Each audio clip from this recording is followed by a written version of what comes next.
Every year, the Monterey Bay Jade Festival brings together jade carvers, miners, sellers, and collectors in Monterey, California. This event features over 45 jade vendors, the Georg Schmerholz Jade Carving Exhibition, and now the International Jade Summit. This video features the 4 seminars presented by the 2025 International Jade Summit speakers, Mary Lou Reidinger, the discoverer of Guatemalan jadeite jade, Lou Blanck, a geophysicist lecturing on jade formation, Kirk Makepeace, the founder of Jade West Group in Canada, and Jeff Mason, the owner of Mason-Kay Jade. Please forgive the quality, as this is not professional footage, but rather a video taken from the audience during the event. Note that audience questions, one of the many perks of attending in person, have been removed because the microphone was not able to pick up that particular audio. While this video is no substitute for the networking opportunities afforded to guests who attended the event, including meeting the speakers in person, I hope the enthusiasm of the speakers and audience will inspire you and that you learn something from this video you've never heard before. The 2026 date of the International Jade Summit will be Saturday, June 13th. Tickets will go on sale in January, so we hope to see you in Monterey next summer.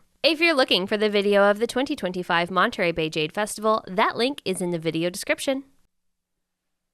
Welcome to the International Jade Summit. My name is Jordan. I'll be your host today. We have a packed crowd here. Who here is a gemologist? Show of hands. Oh, we have a lot. Who here is a jade carver? Amazing. Who works in a jewelry store? Awesome. Very excited. Very happy to have you all here today. No matter what your background, I think we're all going to learn to see jade in a new way today. This event is made possible by Jade Events Unlimited and the sponsorship of Mason-Kay Jade. Today, we'll be hearing from some of the leading experts in the jade industry. If you look at your program inside of your bag, you'll see an itinerary for today's seminars, which allow plenty of time throughout the day for browsing the Monterey Bay Jade Festival, the Georg Schmerholz Jade Carving Exhibition next door, and the History of Jade in Monterey County Museum exhibit, which you can find upstairs here at Stanton Center. Out of respect for our speakers and fellow jade enthusiasts in the audience, we ask that you please silence your phones and remain seated for the duration of the presentation, and of course, no flash photography during the seminars.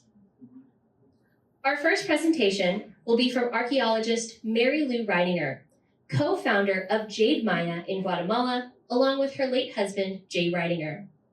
In 1975, Jay and Mary Lou discovered the lost jadeite sources in Guatemala near the Motagua River, uncovering a lost history of a jade trade that took place between 1500 BC and 1500 AD in Mesoamerica. The Reidingers are credited with starting the modern jade industry in Guatemala and carrying on the legacy of the ancient Central American jade trade.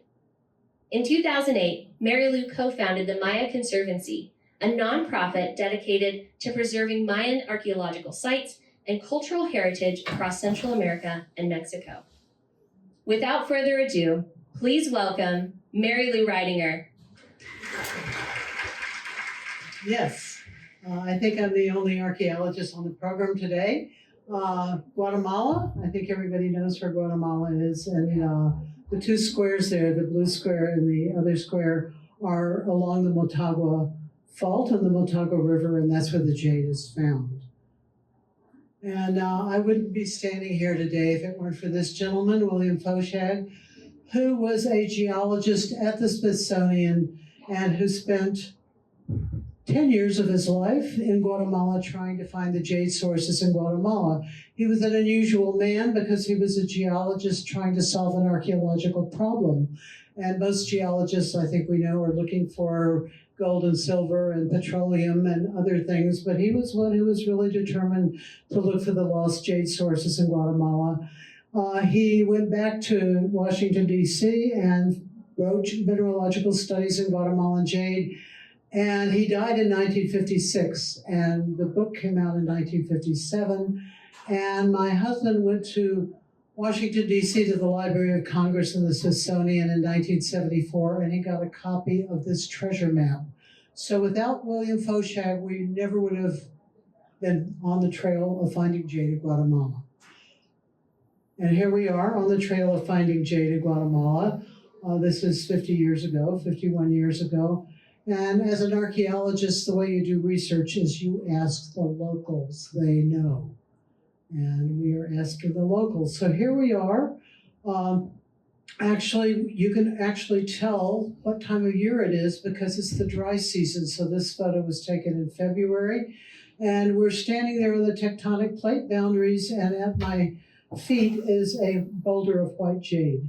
So this was a amazing moment because I had been an archaeologist trained in Mexico, and I went to Guatemala specifically to solve the archaeological problem and managed to do it in 10 months, and William Foshak never found it in 10 years.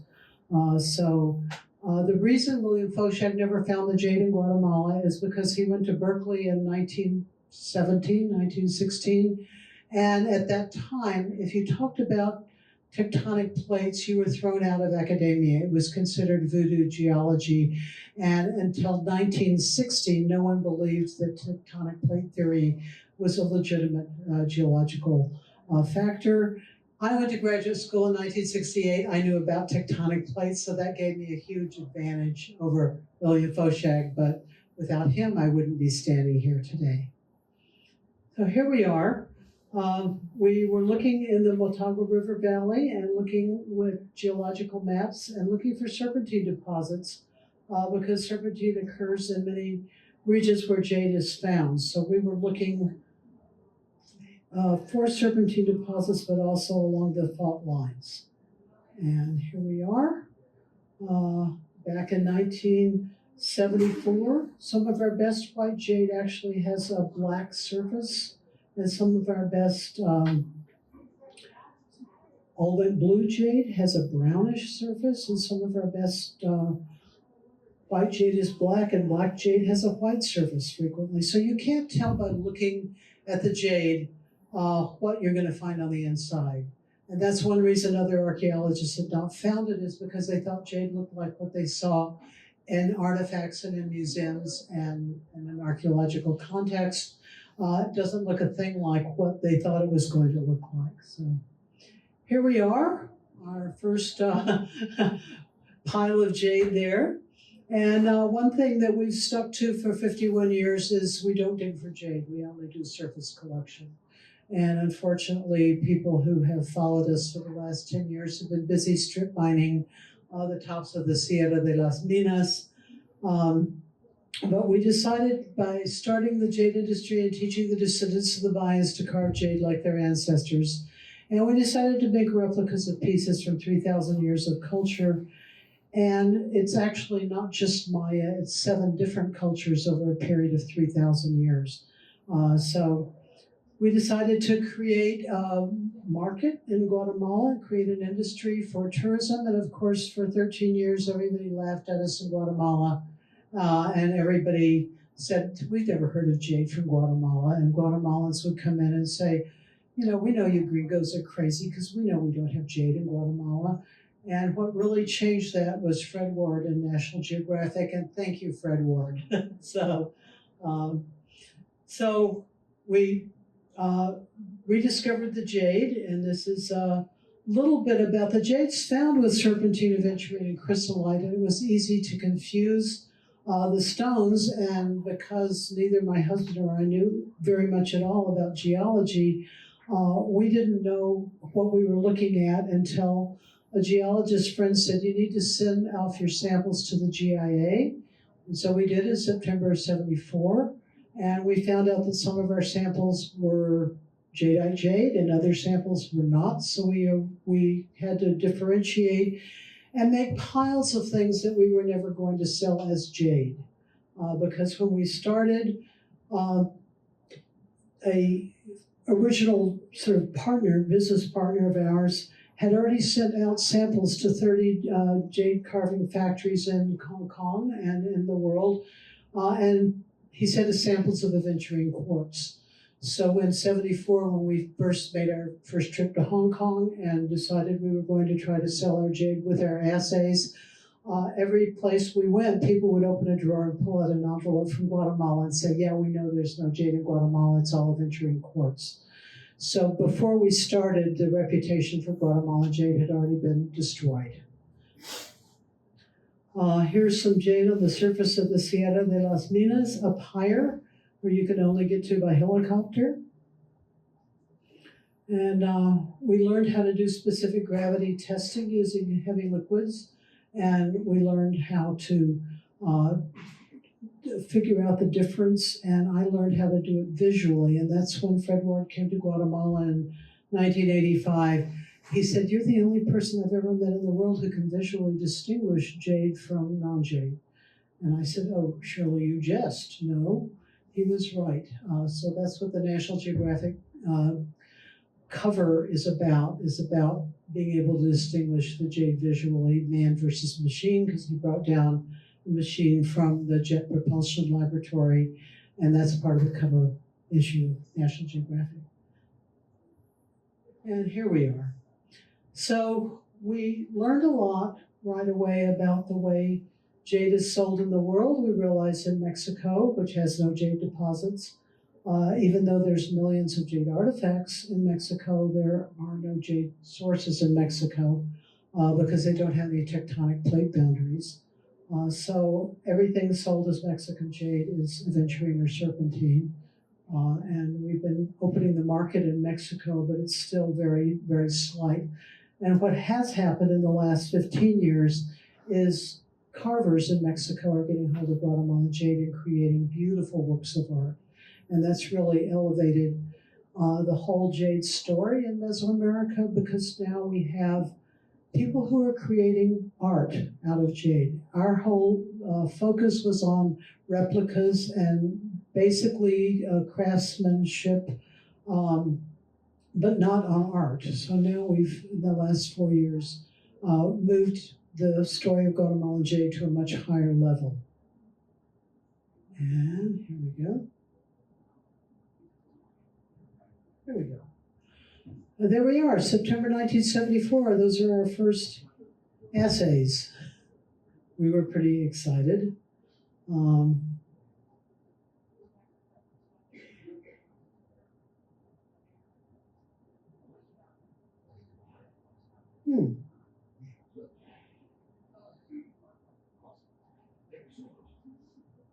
I guess it's not going to go forward. There we go. So that's the cover story. That's Brian Curtis from the Jet Propulsion Laboratory holding a scanner and confirming that I had identified the parts of the Tikal mask as jade that were jade and the other parts as not jade. So that was a big moment. And I've had several articles in Arqueología Mexicana. I actually, before I went to Guatemala, I had worked for the Mexican government, setting up regional museums. And those are our articles in Arqueología Mexicana. And here we are. We did a lot of assays. That one that's 98% jade is sample M, which is very close to Olmec blue. So that's based on X-ray diffraction. And the other ones are white jade. Our white jade usually comes in at 85% jade. And our Maya foliage jade only came in at 65% jade. So for years, anything that was less than 60% jade was not jade. So it went into the garbage pile. And I know there's been a lot of issues about if it's less than 90% jade, it's not jade. But you have to sort of make a cutoff point about what you're going to sell as jade and what you're not going to sell as jade. So our criteria was 65%. And there we are with spectrographic analysis, and you see the dates on those are usually 74, 1975, and of course sodium aluminum silica is pure jade, and if it's nephrite jade, it's calcium magnesium silica. And we did a whole study, and we learned a lot about what causes the colors in jade. So like there's a high percent of titanium in lavender jade and lilac jade. and a high percent of copper in the dark green jade. So it's all, you can see here, chromium. Let's try this. Chromium is what causes imperial green, and chromium is what makes emeralds green. And nickel is what makes sort of a gray blue green. So we really learned a lot about what we can relate to our colors and what our samples look like and what the content was.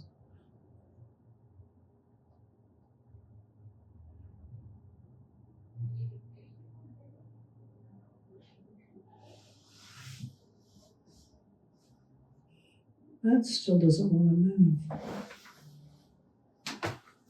Sorry? Okay. There we go. All right. Subduction. If it's on the tectonic plate boundaries, it's formed by subduction. So we have subduction zones in Guatemala. That's what we're looking for. And that's why you've got to have the tectonic plate boundaries in Guatemala and Mesoamerica if you're going to have jade. And here we go. Here are the tectonic plates, and you can see the Caribbean tectonic plate, which is in between the North American and the Cocos plate. And it's also the Caribbean tectonic plate. Recently, there have been other jade finds in Cuba and the island of Antigua, and I think maybe the Dominican Republic, but there are various places now that you can find jade on that same tectonic plate boundary. And here we are. Those are the areas where my original jade licenses are, north and south of the Motagua River. And according to Dr. George Harlow, we've got two different ages. The jade north of the Motagua River is usually about 165 million years ago, and south is about 135 million years ago. So we've got two different geological occurrences. All right, and there you've got the serpentine areas, the different blocks, and dark green is usually where we find the jadeite.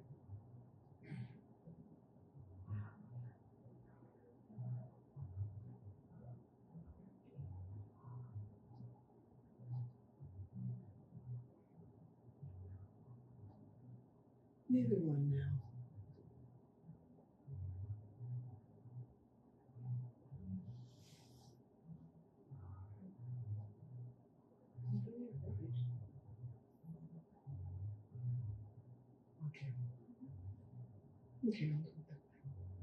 Okay, so here we are.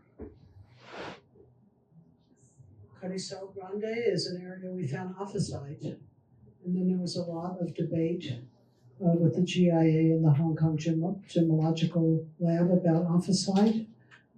GIA says if it's ophisite and not jadeite. And Hong Kong Lab said ophisite is a variety of jadeite. So we sat for about 8 years with a lot of ophisite that we wouldn't sell because we only sell jadeite. And then we decided if ophisite's a variety of jadeite, we're going to sell it as ophisite, a variety of jadeite. So we started selling ophisite. And here we have a little more geology, different blocks, jadeite, eclogites, amphibolites. And that's our explanation of the difference between nephrite and jadeite. That one is, jade is a generic term, and nephrite and jadeite are the correct mineralogical terms. And we have a lot more nephrite around the world than we do jadeite. So the only countries right now that are commercially exploiting jadeite is Kazakhstan, Myanmar, and Guatemala.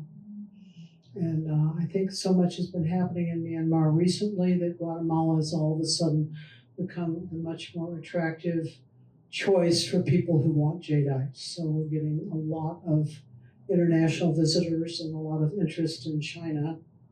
And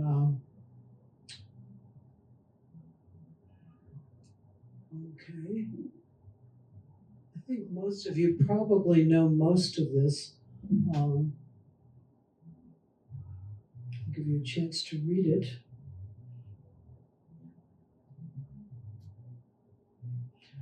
And this is straight out of William Foshak's book from the Smithsonian from 1957. And this is the theoretical composition of jadeite. And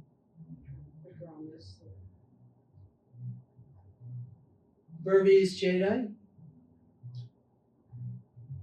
is there. And then Guatemalan jadeite is there. So you can see the differences is slightly different in the calcium, and magnesium slightly different. And you've got the same amounts pretty much of silica, and aluminum slightly different also. So you've got a variability that you can see there. And then there are different, there's the diopside jadeites over there in number 6, 7, and 8.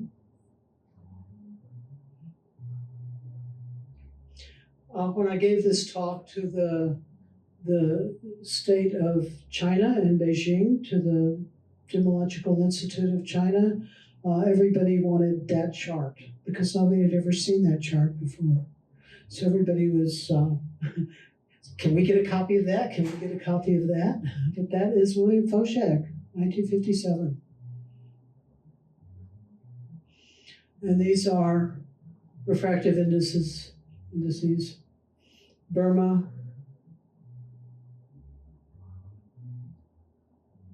here, number 1.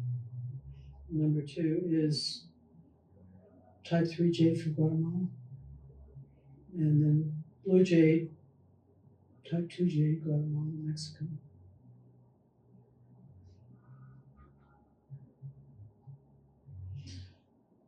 And here we have the Motagua Fault, the Polochic Fault, and the Chorty Block there. So in the last 7 or 8 years, we have about 5 or 6 new sources of jade that we weren't aware of. So these are the new sources. Source number 11 out here is what everybody's so excited about now. These are all of our original sources that we were looking at. By the way, William Foshak, on page 13 of his book, says, dig here and you will find jade. He never found it, but he told us right where to look. So it wasn't a treasure map.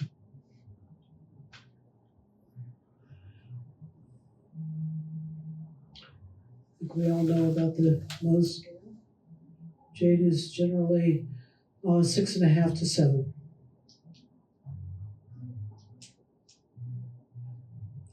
And there we have our sources. The photo that you saw in the beginning was taken right there. And the lilac jade comes from right down here. And the ophisite comes from here. And here we have X-ray diffraction patterns. Jadeite, diopside, jadeite, chloromelanite, and nephrite.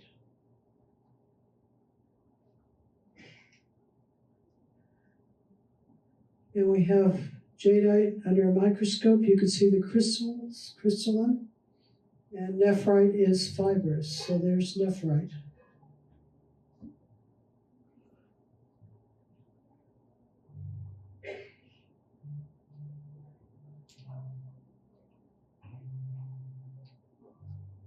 And then we have our little color chart.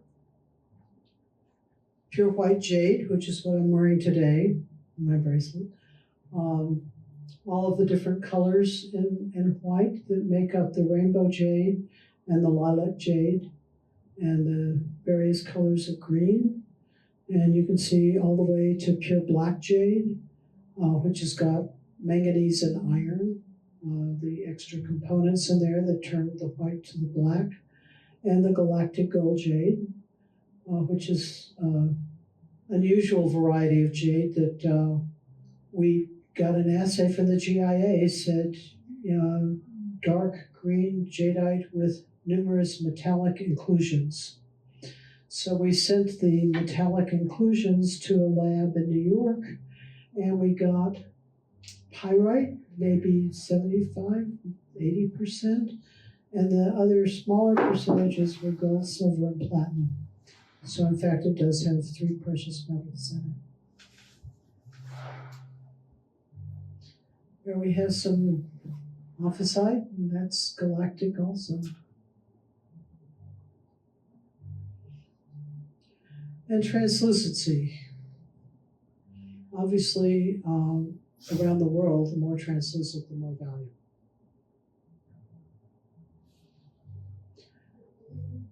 So for the Mayas, jade was eternity, and they buried their rulers with their bodies covered with jade to make them immortal.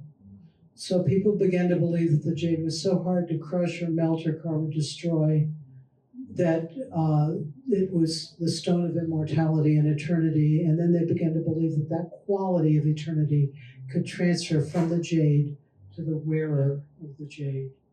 So when the Spaniards arrived looking for gold, they saw the local people valued and worshiped jade. They decided that it was idolatry, worship of false idols, because they wanted to convert people to Christianity, and at the time of the Spanish Inquisition, idolatry was punishable by torture or death.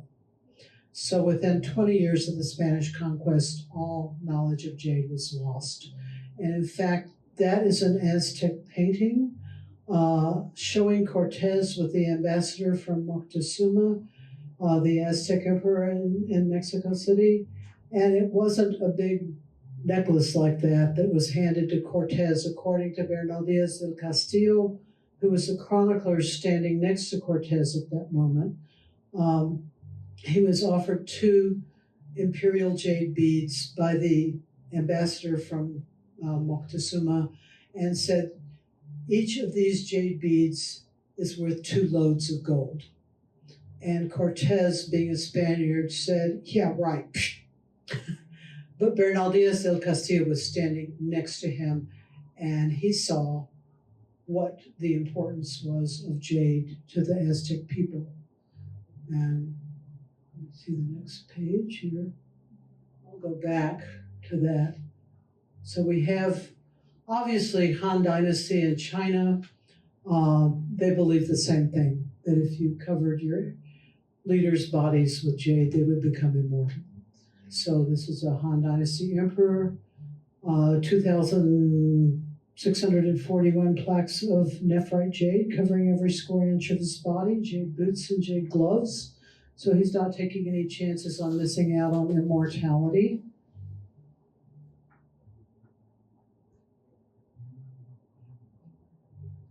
And there we have King Pakal, who was buried in 683 AD under the temple of the inscriptions with 26 pounds of jade on his body.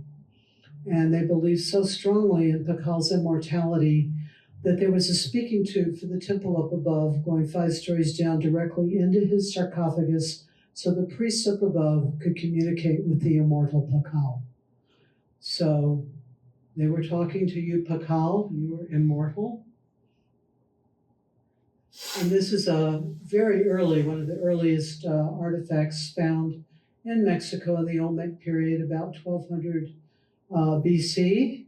And it's 6 little monoliths, and it's a scene where they are all arriving and facing the red figure, not the red figure here, who's the only one that's not jade. So some of the arrivals, the new men who just arrived, were serpentine, but the majority of them were jadeite jade. They were found standing up in sand under 12 ceremonial floors. So they represent the founding of the site of La Venta. And whatever this scene was, it was a scene that was based on the sacredness of the jade and the founding of the site in 1200 BC. And we have jade in teeth. And this is the king, not his brother, not his brother-in-law. So only the ruler had jade inlaid in his teeth. The price he paid for this was a life of constant pain, because they didn't know how to seal the holes after they drilled the holes. And so you see a lot of evidence of abscessing on the bone that's deteriorating around the teeth. So unfortunately, his jade smile caused him a lifetime of pain. And so we have a little similarity here about immortality, but also magic and protection between Chinese culture, the Han Dynasty, and the Maya kings that were buried with jade. So we decided to recreate the jade industry.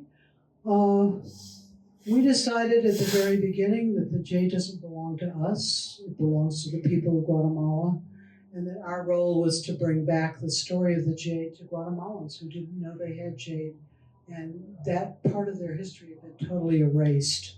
So we found that by giving conferences all over Guatemala, talking to school children, talking to every aspect of Guatemala, Rotary clubs, and telling people about the importance of the jade to the people of Guatemala.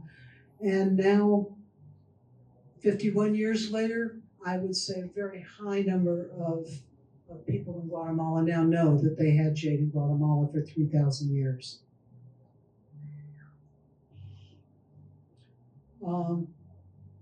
So this is a little bit about what our company has made their policy about not polluting rivers, building roads, cutting down trees, and doing surface collection, and trying to save the jade for another 5,000 years. We figure the jade deposits in Guatemala will go on for 5,000 years with the incursion of the narcos and the chinos, because they are together in tearing down the mountains of Guatemala and going for all the jade at once.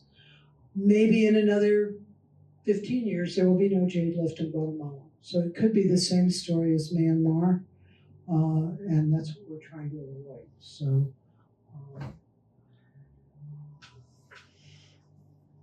here we are, doing surface collection.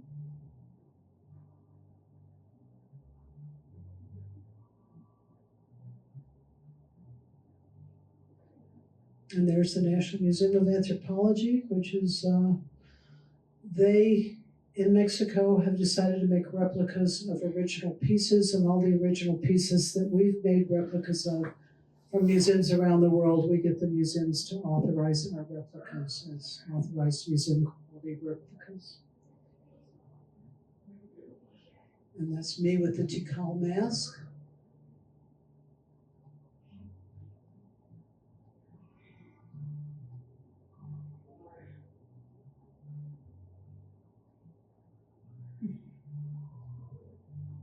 You can read this. The farmer, actually the cowboy I was standing next to, said he was from Guatemala. And I said, how long have you been in Belize and what do you do? And he said, I sell the pieces taken from the tombs. And I said, who are your customers? He said, Europeans. They spend a lot of money on antiquities. He had no idea who I was. And he says, they always pay a lot of money for decorated pottery. They used to pay a lot for jade pieces, but there's a company in Guatemala that manufactures jade replicas of genuine jade, so my customers don't buy a lot of jade. So that was the best moment of my life, finding out that I had stopped the illegal trafficking.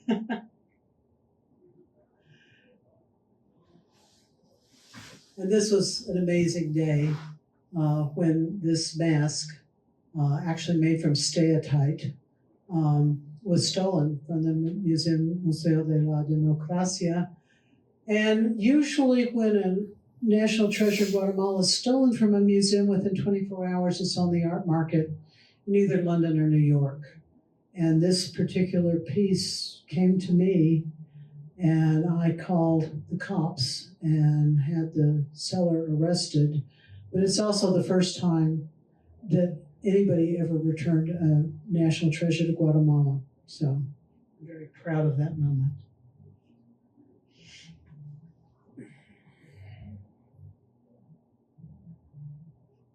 And here's what's going on today.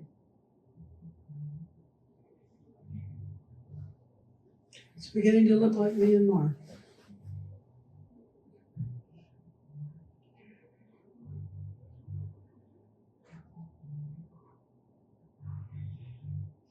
That's our museum. I'm going to invite all of you to visit us in Antigua, Guatemala.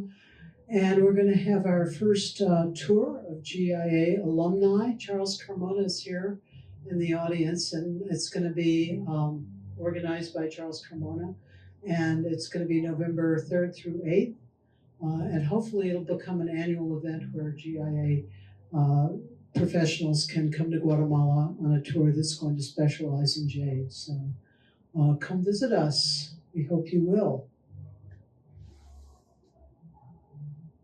And there's our website. So thank you.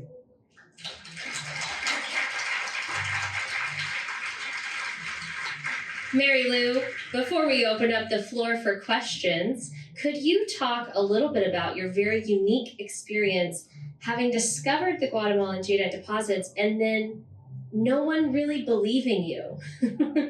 I know you have some really great stories from those early days before Fred Ward's article. Can you talk about the challenges that Jade Maya faced in the early days of Guatemalan jade? Yes, I've got so many stories about what it was like for the first 13 years before National Geographic and before Fred Ward. My hero. And so many people in the room today I met through Fred. So when National Geographic came out, it was a turning point for my husband and me. When we first started, it never occurred to us to retail jade. And so we thought we were going to sell rough jade. That didn't happen, obviously, because of the fact that the international reputation of jade from Guatemala had been destroyed already. So we opened our first retail showroom about a year later, and we had our friends politely tell us that not everybody wanted to buy blocks of jade and jade bookends, that we might want to make jewelry, and we said, jewelry? So, we were very slow on the uptake about what people would actually buy. So we made one of our first jade necklaces, and we sold it for almost $1,000. We were just over the moon about the fact that people would buy jade jewelry. The woman who bought that particular necklace went back to Washington, D.C., and she was at a very prestigious dinner, and she was sitting with a lot of Washington luminaries, and she sat next to the wife of the ambassador of Guatemala, and she said, "Oh, I was just in Guatemala and I bought this jade necklace." And the ambassador's wife said, "Somebody took you for a ride. We don't have jade in Guatemala. There's no such thing as jade in Guatemala." And she was horrified. And she wrote us a very nasty letter. But the worst part of it is one of her best friends was a best friend of my mother. So my mother in Mexico had to hear about how her daughter was conning people and selling them fake jade in Guatemala. Well, that didn't set well. Anyway, we wrote her a letter and we said we'd be happy to refund your money. Please send the necklace back. She never sent the necklace back. But anyway, we said as long as you're in Washington, D.C., you should visit the Smithsonian Institution. They have a marvelous collection of pre-Columbian jade from Guatemala. And while you're at it, go to Dumbarton Oaks Museum in Washington, D.C., and check out their fabulous collection of Olmec and Maya jades, all from Guatemala. We never heard back from her. And in 1988, San Antonio, Texas had Guatemala Month. And the ambassador from Guatemala was Federico Fasen, who was a great archaeologist and epigrapher, wonderful man, and his wife, Marta Regina. And I was in the receiving line with them on the stage at a big event in San Antonio. And I said, "Marta Regina, you've got on jade from Jade Maya." And she said, "I love jade." I thought finally an ambassador's wife who really likes Guatemalan jade and knows that there's jade in Guatemala. So that was another wonderful moment for, anyway, it took a long time for people to catch on. And particularly in Guatemala, Guatemalans just didn't believe they had jade until National Geographic told them they had jade. Because I'd been telling them for 13 years, but I was just a crazy gringa. And the minute National Geographic said they have jade in Guatemala, they were like, wow, we really do have jade in Guatemala. So Guatemalans were a much harder sell actually than tourists and academic people who knew about pre-Columbian jade, because Guatemalans, it wasn't part of their education. They never heard of jade, and it was this bringing back the story that really made the difference, but it took a while.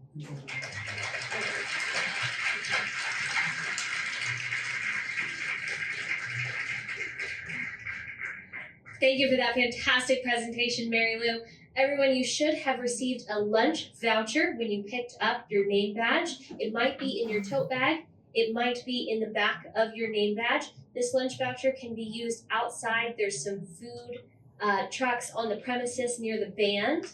So Julia's vegetarian and a taco truck. So that's your $15 credit towards either of those. We're gonna go ahead and take a break, and then we're gonna reconvene at 1:30 for nephrite jade formation and geology with Lou Blanck. Thank you, everybody. Welcome back. I hope everyone enjoyed the food and did a little shopping. I often remind customers that there's not a single diamond festival in the USA. There's not a sapphire festival, but we have a jade festival where American jade culture comes to life every year. Every civilization that has had access to jade revered it. The Chinese, the Mesoamericans, the New Zealand Maori, the Swiss lake dwellers. These people never met each other, yet they saw jade in the same way, as something eternal, a material that will outlast all the rest. As the ancient Chinese believed, the stone that all other stones aspire to be. Jade customers in America are starting to understand this significance, as you just saw outside. The jade culture here may be new compared to China's 8,000-year history, but here it is still very strong. Our next speaker is geophysicist Lou Blanck. Lou has over 40 years of experience in engineering geology, hydrogeology, and mineral research. He'll be discussing nephrite jade formation today. Who are my gemologists in the audience? Can you admit that jade can be a little intimidating to learn about? So much about jade is shrouded in mystery. What is jade really, and how did it get here? Well, you're about to find out. Everyone, please welcome Lou Blanck. Good afternoon. Good to see you all here. I'm going to sit down for this. I stood in line for my food. So. Okay, everyone, can you hear me okay? All right, well, this is a bit of a mystery that we're going to do. This is not a much of a way. Okay. The jade is a bit of a mystery, and I'm going to let you in on a secret that is as controversial to geologists and geophysicists as unidentified aerial phenomena is to people working in aerospace. And so this is something that I think I have the answer to, but it comes from an unusual source. And I'll get into that as we start talking about this.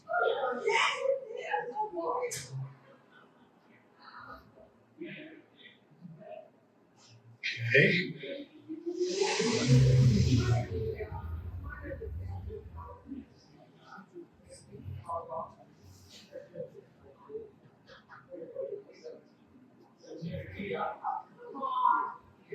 Okay.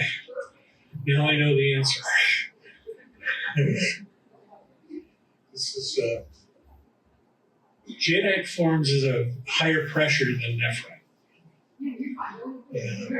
So where does it have to be to form at that higher pressure? Well, I think Mary Lou earlier. By the way, her Lou is spelled the same way as my Lou, so I'll give a Lou in this edit. Jadeite, being very, very deep, forms at a fairly high temperature, but geologically not extremely high. And nephrite is much lower temperature than the jadeite temperature. So there's a particular place, Mary Lou's talked about it, in subduction zones. These are lines of plate boundaries. And you can see that there's a pretty good correlation of current plate boundaries to locations of nephrite deposits and jadeite deposits. Now, when I start talking about plate tectonics, how many have had a class in geology? There's a fair number. How many of those got into the details of tectonics, seafloor spreading, and so we've got a few here that have that. Well, oceanography is part of it, yeah. So I'm going to explain a little bit about that. Some of you may have heard some of this before. You'll also notice that there are places where things are forming that are not plate boundaries.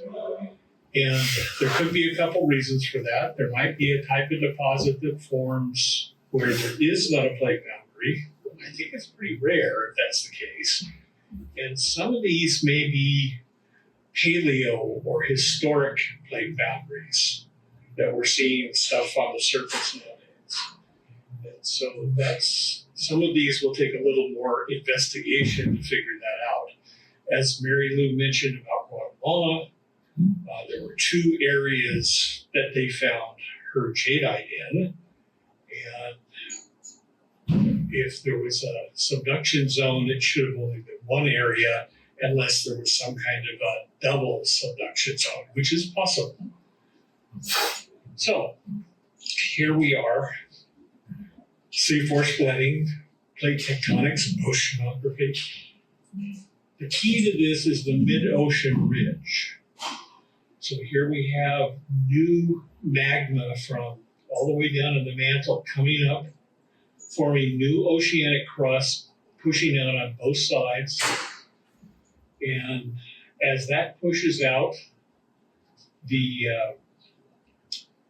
new material is spreading along. Now, in some places, we've got island arcs. This is like Hawaii here, where there's a hot spot underneath. The new material comes up. Do we see jade in Hawaii? In shops, maybe, but not in the coming up in the geology typically. On both sides of the ocean with the mid-ocean spreading there like this, there are typically subduction zones. And after the material subducts, it gets hot enough that it melts. A lot of this is ocean sediment, and some of it is the new volcanic material that came up from the mantle, the oceanic crust. So in the case of California, this is the Sierras. I want to point this feature out over here. This is a continental rift. Some of you have heard of the East Pacific or East African rift. We have one in the western United States too. It's not widely understood, but I'm going to tell you about it. Ocean island arcs, again, a subduction zone. I don't know of any places where they're finding island arcs that have jade or nephrite in them, but maybe there are. Another thing, Jordan refers to some of us as experts. I've been doing this geology long enough to know how much I don't know.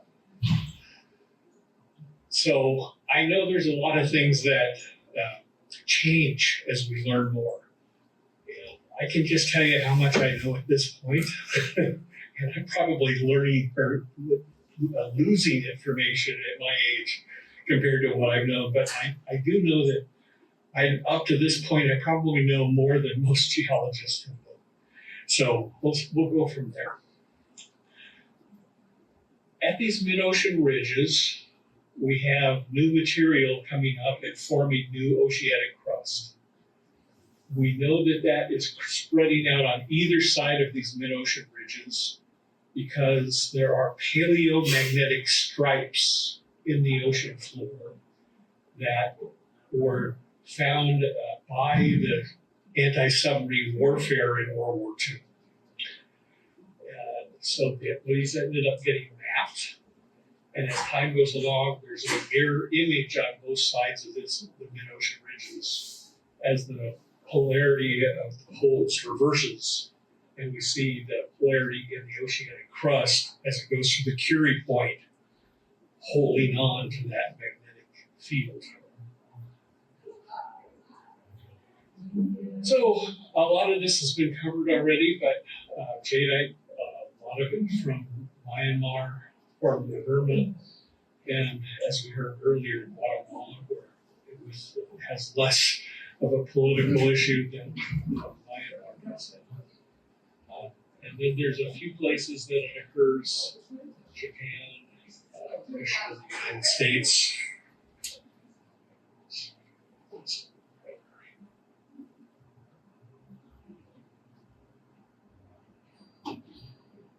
You see the red jade? Oh, there it is. Okay. So Japan, Russia, the United States. Can you see the red pointer? Okay. And San Benito County. Have anyone been to San Benito County? Okay. Yeah, and there's benitoite from there too, the state gemstone, which is in Kazakhstan. And there's a Fulbright scholar from Kazakhstan that came and visited when I was teaching at Cal Poly San Luis. Anyway, so here are places around the globe where jadeite is found. And again, most of this is coincident with plate boundaries. Few exceptions, but where it's not a current plate boundary, there's a good chance it was a former plate boundary. And there's a lot of those that are out there that are not widely talked about except amongst geologists and geophysicists. Nephrite jade found in British Columbia, China, Russia, Siberia, New Zealand, some really good stuff in New Zealand. Other significant deposits in Taiwan, Myanmar, Australia. Interestingly, jadeite and nephrite. Australia, and of course, some parts of the United States, which we know is Big Sur, one of the big ones. And then nephrite, and I'm going to particularly point out nephrite from dolomite, open star, nephrite from serpentine. That's more associated with the tectonic boundary, the subduction zone. And then ophiolite belts are very, very tectonically complex zones that often are considered associated with those mid-ocean spreading centers somehow. But you'll see that there are not that many areas where the nephrite is with dolomite. There's one there. There's pretty rare. There's a couple here. Most of them are the nephrite from serpentine, which is with the subduction zones. Speaking of subduction zones, these barbed lines are the active subduction zones on the planet right now. But there are places where, how can you have an active subduction zone like here in this one?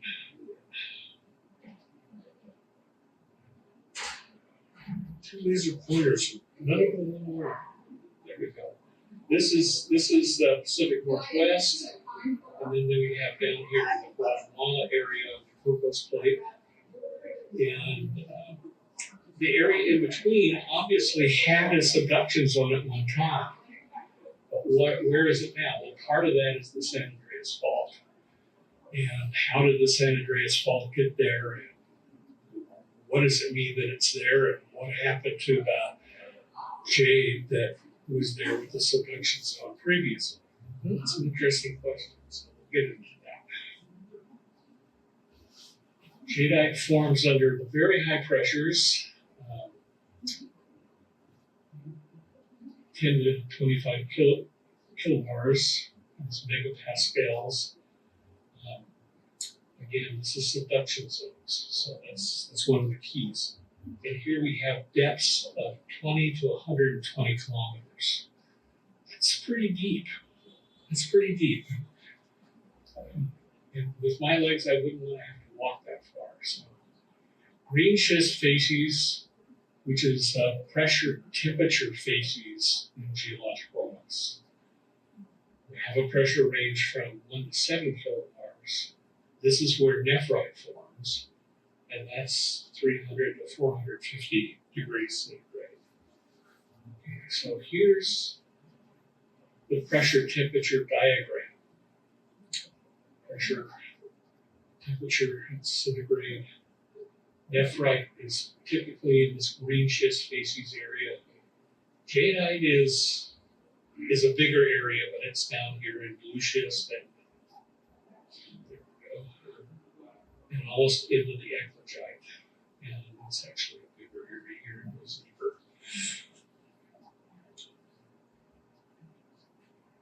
So here we have these rocks that are forming very deep inside the earth. How do we get them on the surface of the earth so we can find them? Anybody know the answer to that question? Is it erosion? Well, if it was volcanic uplift, wouldn't it cook the rocks and remelt them? Not necessarily. Plate shifting. Okay, well, some of those answers are pretty close to what I think is right. Let's talk about it a little bit more. Subduction zones aren't all created equal. Some subduction zones have a lower dip, and some have a more steep dip. Now, interestingly, most of the nephrite is found in the ones with the more shallow dip, and most of the jadeite is found in the ones with the deeper dip. And that makes sense because the jadeite forms deeper in the crust, and the nephrite forms more shallowly.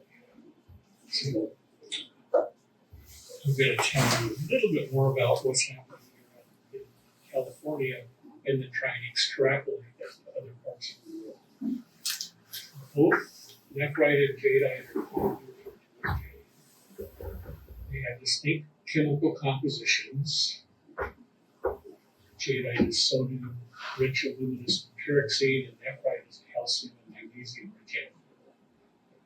Jadeite, pyroxene mineral with chemical formula, sodium aluminum silicate, and nephrite, calcium, magnesium iron silicate that comes from magnesium-rich silicate chains. So, and you've probably heard that nephrite is together with trimolite and actinolite. It's so much closer to actinolite and trimolite chemically that it's hard to believe. And this was jadeite is the pyroxene mineral. Jadeite is the rock composed nearly entirely of jadeite. I didn't know that until Georg told me that, by the way. So here, if we look at the chemical formula of actinolite, we look at the chemical formula of nephrite, even though the format on those formulas is slightly different, it's identical. But all of you know from the field that actinolite, trimolite, all part of the same solid solution series, and nephrite are not the same in the field. When you hit good nephrite with a rock hammer, it's going to ring. When you hit trimolite, actinolite with a rock hammer, most commonly it's going to thud. So ocean sediments are composed of this biogenic silica, calcite, and aluminosilicate dust. So on these oceanic depths near continents, you have these ocean sediments. That's the critical pieces that put together jadeite.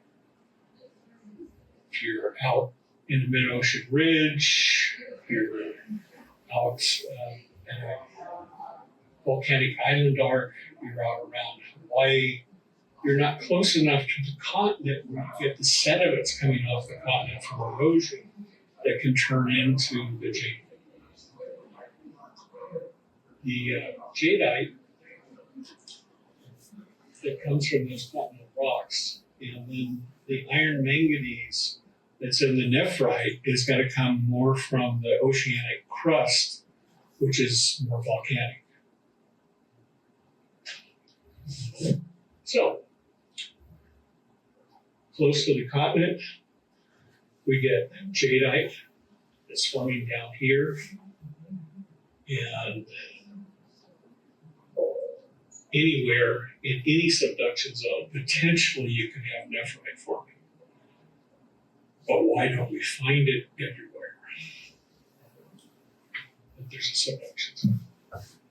It's a good question. So, pyroxenes and amphiboles are both silicate minerals, but they differ in structure and composition. The pyroxenes are single chain silicates, and the amphiboles are double chain silicates. That means that some interesting things as far as how they end up holding together at an atomic scale. And the amphiboles, the nephrite, have more hydroxyl groups, which means that they formed more shallowly because it went deeper than the hydroxyl groups would probably have been cooked out of it and squeezed out of it from the higher temperatures and pressures. Ophidiolites, these complex tectonic materials, are often in deep sea sediments that accumulated on top of the ocean crust, but they also are more associated with the mid-ocean ridges. So the change in minerals refers to the tendency to break along specific cleavage in minerals, the tendency to break along specific flat planes within the crystal structure, resulting in smooth, distinctive surfaces. And cleavage planes are parallel to the directions of weakness within the crystal's atomic bonding. But with most jadeite, which is really more the jadeite that is the rock as opposed to the mineral. And with nephrite, it's kind of this mix of material that doesn't have a true mineral unless you get into an atomic scale, or at least a microscopic scale that we saw some pictures from. Pyroxenes jadeite have cleavage angles near 90 degrees. It's actually 87 to 93. Amphiboles, nephrite, cleavage angles in 60 to 120 degrees. Okay. Now I have a bunch of pictures here that I just pulled off the internet, and Jordan pointed out to me that I haven't given credit to some of these. If these are your pictures, stand up and tell me, because I'd be happy to give you credit, but I have no idea from where I sourced them, who they belong to. So, but I am told that this is a jadeite crystal. And you can see that it has the right angles of the pyroxene. And it's beautiful. I have not seen that before until I was doing research for this talk. This is actinolite, maybe a little bit of trinolite, but mostly actinolite. You can see the 120, 60 degree angles in here by the cleavage planes that you see by the delineations in this mineral. And again, you hit this with a rock hammer and it goes thud. And then particles fall off. Particles don't want to breathe. Nephrite looks totally different, and yet, as we saw earlier, it has exactly the same chemical composition, which is a bit of a mystery, unless you get into the very, very atomic level of how this stuff is put together. It's amazing. And you can see in some pieces that the actinolite trimolite actually goes into the nephrite, and then you see remelting up in here. So you actually see a migration of changes in this piece from northern Washington. And this area with the actinolite trimolite is commonly associated with asbestos minerals. Now, a lot of people think that the nephrite does not have the problem with the asbestos as the actinolite trimolite. I don't know the answer to that. I know I cleaned up hazardous waste sites and I'm very sick from it. So, as a precaution, like Johnson & Johnson learned from baby powder, that they were sure that they were mining stuff that had no asbestos in it. It turned out that all talc that the baby powder was made from has asbestos in it. So anytime you're working with nephrite, I highly recommend you do it underwater. You do it with respiratory protection. I know that's a pain, but it's probably worth it to be safe. Just rule that out. I don't know if it all has, or if some of it doesn't have asbestos. I just know that I think you'd rather be safe than sorry in the long run. Another way that jade and nephrite form is metasomatism. Now, what is metasomatism? It's not the same as metamorphism, where the rock is changed just by heat and temperature. It's actually a result of fluid carrying mineralogy interacting with the rock and changing the mineralogy of the rock. So anywhere that you have heat from an igneous intrusion, we talked about that earlier, right? You can have jade forming where you've got limestone, dolomite, marble. In the Big Sur area, along the crest of the Santa Lucia coast ranges, there is a line of limestone, dolomite, marble. The marble is where there is volcanic activity. There's a bunch of old island arcs that go from east to west into the coastline of the western central coast of California, where those volcanic island arcs come in contact with the marble. We have changes that potentially can make jade. So in this local area, we have a couple of particular ways that the nephrite or the jadeite could be forming. So metasomatism is not metamorphism. It has fluid rock interactions. It has replaced minerals. And you can get this anywhere you got hot rock and fluids.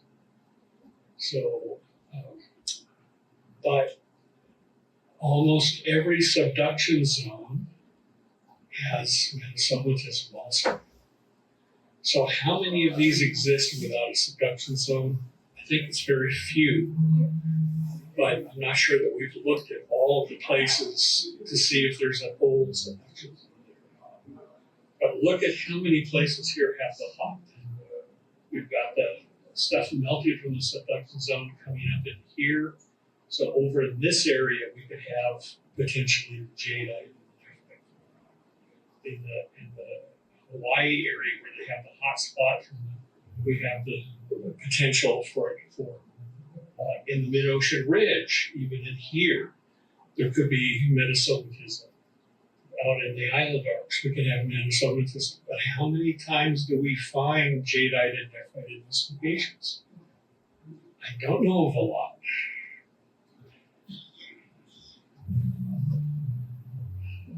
Now, I love it when I pull things off the internet that have mistakes. So I have to show you the mistake. This is the San Andreas Fault.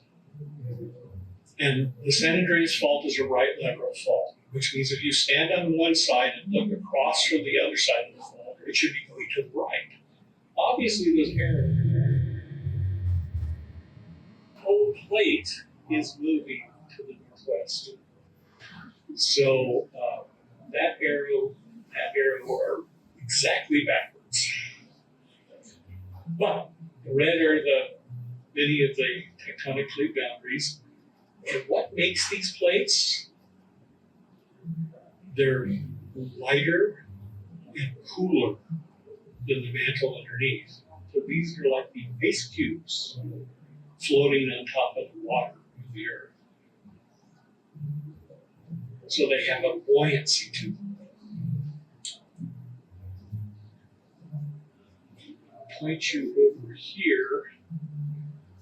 This is depth, kilometers. Jadeite forms deeper than nephrite. But you can see the nephrite's going to be all in the red of the subduction zones. And the jadeite's going to pretty much be in the orange, maybe a little bit into the yellow.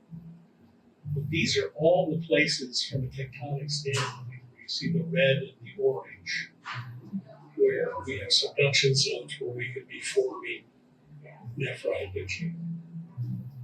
Unless there are old ones out here that aren't identified where the active subduction zones are. Now, plate boundaries, typically textbook, there are three kinds. There's the mid-ocean spreading center, there's the subduction zone, and there's transform fault like the San Andreas. I'm going to get into a fourth kind of tectonic boundary that most of you probably haven't heard of.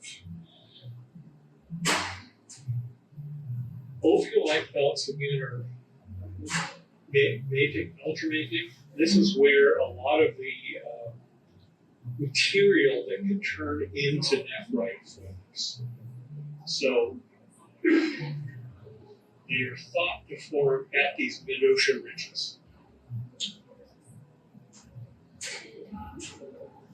The black dots are the ophiolites around the world. The subduction zones have barbs on them, a black line. Subduction zones, ophiolites, they're very coincident around the place, except there are a few places where there are ophiolites in the subduction zone. Where you find ophiolites in the subduction zone, there might have been a subduction zone before. But ophiolites are formed at mid-ocean ridges because that's the material. So what's the combination between ophiolites and mid-ocean ridges? What happens if the mid-ocean ridge is swallowed by the subduction zone? And how many places does that have? So here, look at the temperatures. The nephrite has to form down here, the jadeite down here. One of the ways people think that it can come up to the surface is to be kind of regurgitated and squeezed back up by what's going on with the subduction zone. I just want you to see that that's difficult. It happens, but it's difficult. So I have another way to do it. Again, other ways that people think how we can get this material up to the surface. We have some kind of uplift from metamorphic pressure. We have subductive material being pushed back up. How you push things up against gravity is difficult. And then you have a recirculating of the material in the corner flow of the subduction zone. This is where a lot of the sediments go. But some of it has to go down here for jadeite to form because it's got to be down further. Again, the shape of the subduction zone is very, very important. Shallow ones are more likely nephrite, deeper ones are more likely jadeite. And material that squeezes up in that little triangular area, it plays a role, and I'll show you some of that. The closer we get to the mantle rocks, the eclogite, the blue schistofacies rocks, that's where the jadeite is often found. So again, here are subduction zones around the world, all these multicolored areas. This is the depth, 500.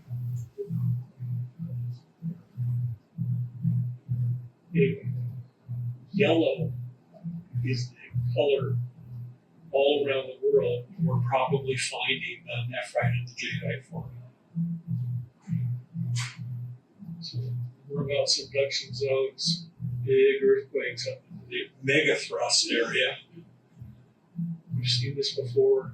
This is the Franciscan complex here on the west coast of North America, where we see a lot of our nephrite forming. In this particular thing, the Franciscan, where we see that nephrite forming is the stippled areas. You see some stippled area over here around San Benito. Get this over again. Try this one. Go back to this one. San Benito, and the Central Coast down in here. So, how do we get that up there? How do we get it to the surface? Well, we squeeze some of it. It's very, very deep. I'm going to go back. Here's the secret. The reason it's a secret is this comes out of a paper from Dixon and Farrar in 1980. This came out of a tectonic symposium of grad students in Canada. There's a lot of people in California that are jealous that Canada would come up with an answer that California hadn't already come up with. And that's why it's a secret. I'm going to give it away. I want you to know about it. So the top one is the map view. The next one down is the cross section. So here we have the mid-ocean ridge and the subduction zone. Okay. As the mid-ocean ridge spreads, if the rate of continental override is greater than the actual subduction rate, then the mid-ocean ridge gets swallowed underneath the continent. For decades, the thought was, well, once that happens, it's going to stop spreading. Why? This is a big force here. Why would it stop? What happens if it keeps going as it goes underneath the continent? Well, what happens is it starts pulling the continent apart. And you get things like continental rifts. So here, in map view, is our mid-ocean ridge, a transform fault, and a mid-ocean ridge.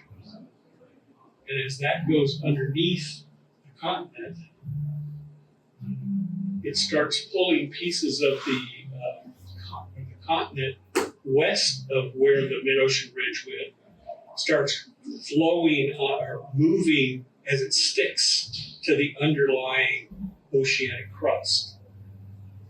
And this becomes significant if the half spreading rate of the mid-ocean ridge under the continent is greater than the rate of continental override. So if that's the case, you keep pulling oceanic crust out from underneath the continent. Some people call it eduction.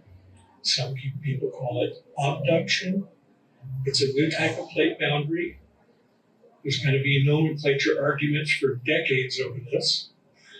But this is how you can get something that forms deep in the earth up to the surface on the elevator or the escalator of the reverse subduction zone. So here is the western U.S. We've got the dark area, which is the Franciscan. I love it. 30 million years ago, the mid-ocean ridge was offshore. 20 million, 10 million. And now it's way here underneath the Rio Grande Rift in New Mexico. Wow. So the mid-ocean ridge in the western United States has gone all the way underneath the continent that far. By the way, for those of you that have not had much geology, we have just gone from introduction to geology into graduate tectonics. Congratulations. Okay, so the heavy stipple, the dark area was the Franciscan. See that again. 30 million years, 20 million years, 10 million years. Rio Grande Rift today. If you want to go visit that mid-ocean ridge, go to New Mexico. What does this look like in the geologic map of the United States? There's the Rio Grande Rift, right there. The continental crust on top of that spreading oceanic crust that's moving out from underneath the edge of the continent is literally pulling the continental rock apart. That's why we've got the Mason Range. It's all being pulled apart. San Andreas Fault just demarks where this is being pulled apart, but this part west of the San Andreas is riding on that underlying oceanic crust. And the motion of the oceanic crust underneath the continent is the exact arrows that we see on the San Andreas. The Pacific plate is moving on the west, the continent across the North American plate is moving to the southeast. And the motion we see at the surface is at the San Andreas. So here it is in cross section. Right under Dixon Ferrar's paper. They're the ones that concern about it. A bunch of grad students sitting around PSing. Beautiful piece of evidence. Here's the Rio Grande Rift. This is spreading faster than the rate of continent override. This piece west of the San Andreas is stuck on the Pacific plate and it's being pulled out from underneath. So all the stuff that subducted earlier is being pulled up to the surface. A clever way to get it up here where we can find it. Isn't that great? I mean, this is amazing stuff. So in this case, this mid-ocean ridge has a much shallower subduction zone. And this mid-ocean ridge has moved all the way underneath and is now underneath that continental rift. Isn't that amazing?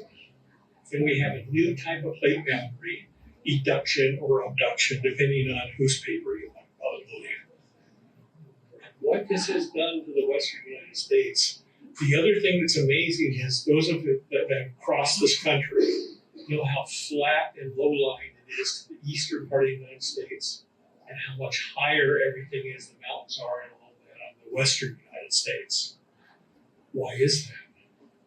Because instead of one ice cube floating on the mantle, you have two ice cubes stacked on top of each other floating on the mantle of the western United States, because you've got two layers of crust, oceanic and continental, over here. So everything is there. How do we know this is true? Remember those mid-ocean, or the magnetic reversals that we have in the ocean? Where we have the mid-ocean ridge that still exists, we can see those on either side of the mid-ocean ridge. But where the mid-ocean ridge has gone underneath the continent, we see those magnetic reversals taking the shape of the edge of the continent, the continental shelf out here offshore. These magnetic reversals actually take that shape. It's a pretty impressive proof. Sorry, Caltech. So, while that's happening, there is some squeezing. This is all Franciscan up in here. San Andreas Fault ends here. So how do we get this out up here? That's got to be some of that weird kind of squeezing of stuff from the subduction zone. So we do have that as another way to get it up here. But is this as productive of an area for jade and nephrite, particularly that we have down here on the Central Coast? We've got jadeite in the area of San Benito, and we've got nephrite in the Central Coast here. That's a more productive area. And another tectonic map. This particular shape here, these irregular polygons, is where the Franciscan is, there, and then here on the Central Coast. So again, that's where we find the nephrite. Now, you people do some amazing things with these rocks that I just find in the field. And I'm always in awe of your ability to do this art with this. So this is an old Fabergé thing. It's pretty neat. This was my first adventure into jade. And I found this in a shop going out of business in Redlands, California about 40 years ago. I guess I'm dating myself. But it's a pretty neat piece. It's kind of old jade. Excellent presentation, Lou. Thank you so much. Everybody give it up for Lou. Thank you.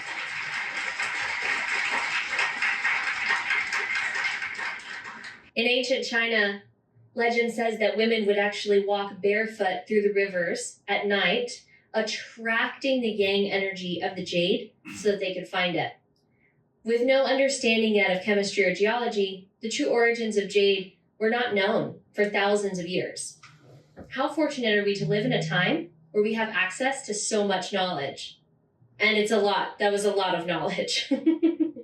Here in the States, most customers don't have a deep-rooted cultural connection to jade. They develop a passion for it by seeing it, touching it, and learning about it. Education is a vital aspect in our trade to being able to sell this otherwise mysterious stone. One of the most commonly asked questions that you'll hear at this festival is, where did this come from? And if you're eavesdropping on this conversation, you might hear that the answer is often Canada. And for that, we can thank our next speaker. Next up, we'll be hearing from Kirk Makepeace, founder of Jade West Group in British Columbia, Canada. Jade West is one of North America's largest jade mining and exporting companies. Kirk took a summer job at a remote mining camp in British Columbia back in the 70s as a college student looking to make tuition money. His job was to core jade boulders for analysis. This eventually led to him buying a number of mines, and Jade West was born.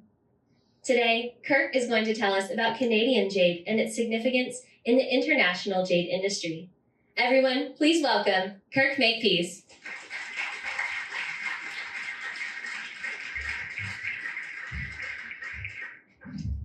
Thank you, Jordan. Actually, I've got lots to say.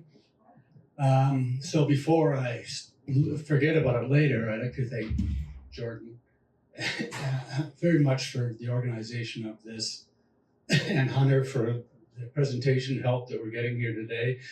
Thank Mason-Kay for sponsoring this event today, and of course the Monterey Jade Symposium for inviting me down here to talk. So I will get started here. Jordan sort of gave an introduction on who I am, and I'll briefly go past that later. Now, here's the bones. One of the very first things is nephrite jade is what it's been called in modern times. But today, the term Hekian jade, or Heian jade, is referring to nephrite that's most commonly from China. And now there's an absorption of nephrite jade, Heian jade. They're the same thing, but you'll see more and more the word Haitian jade when they're referring to nephrite jade. One and the same.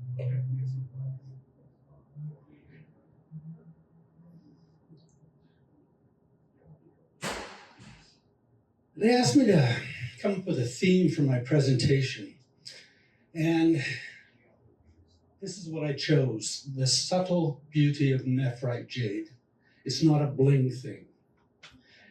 And where I'm going there, that is, you've heard of the 8,000-year history of the Chinese appreciation of nephrite. They never appreciated it because it was shiny and pretty. The appreciation was because it's such a special stone. And we'll talk about that a little bit more, but that's sort of the concept of outside today in the festival. The jade that you'll be seeing, so much of it is meant to be touched, to be looked at, the beauty of it. You're not going to see a lot of bling. You're not going to see sparkling things. And that's what I sort of want to talk about.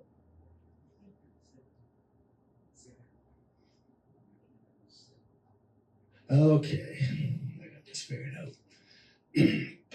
That's who I am. That's up at the mine site a couple of years ago with my two son-in-laws. It's now a family operation. And quickly, who am I and why am I standing here today? It's over the last 5 decades, I've acquired and developed 3 major mines in British Columbia. My wife and I and partners opened a number of jade stores in Alaska, Vancouver, and Mexico. It remains a family business.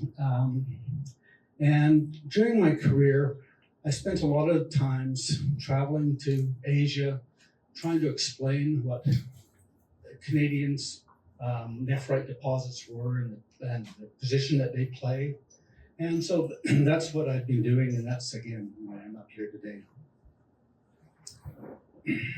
We've seen this map a couple of times in the last hour, so I won't go on it. But basically, what you're looking at is the numerous nephrite deposits all over the world. 2 different types. And you've got your marble or dolomite contact nephrites, and those are generally the white ones. And the serpentinite deposits, which usually with the iron content is producing the green nephrites. And lots of deposits, but operating mines, the stars, northern British Columbia, Afghanistan, China, Russia, those are your major mining deposits of jade.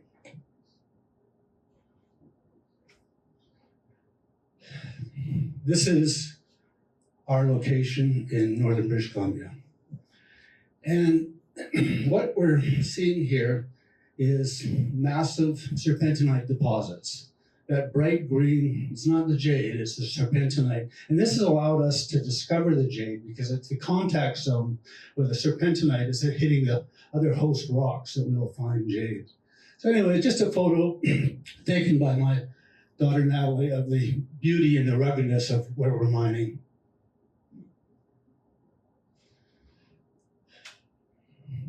Got to talk about, that although we talk about the history of nephrites in New Zealand, where the Maoris have cherished it for a long time, and of course the Chinese.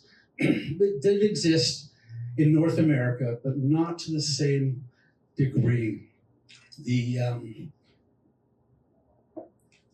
What we've had is the early discovery of our First Nations or Aboriginals created tools out of nephrite and special characteristics of it, the toughness. But what we're showing here is although jade was only found in this part of British Columbia, archaeological finds have spread hundreds or thousands of miles to the east. And what the story is here is the nephrite became such a valuable tool that it would be traded or gifted all across to other tribes. Excuse me, I'm just going to put this down. Because of the unique properties of it, that it would be such a prized thing. So you didn't see in the Pacific Northwest, excuse me.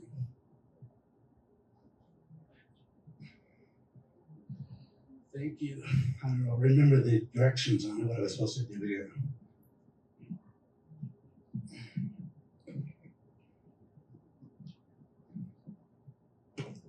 Oh well, back to holding it. It was so appreciated because the tool was like no other stone. And we talked about that in some of the other presentations. Jade just has that special stuff to it. Again, it wasn't prized because of its beauty. It was prized because of what the special stone it was and what could be made of it. So again, this is sort of a map that we saw on Lou's other presentation. The different locations of nephrite deposits in North America. But what this shows is where, instead of just deposits, where jade is actually mined, and that is in British Columbia, the active mines. There's the Cassiar, the Cucho, and the Polar mine. This is actually where mining is going on, not just locations where nephrite is.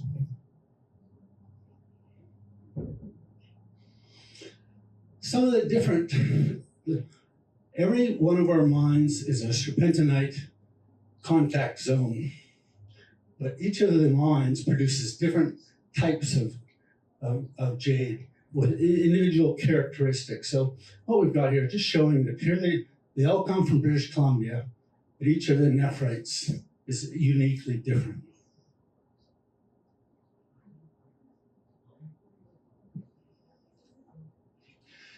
Now, this is beginning to an important part of this discussion. Before jade was discovered in British Columbia, where was it?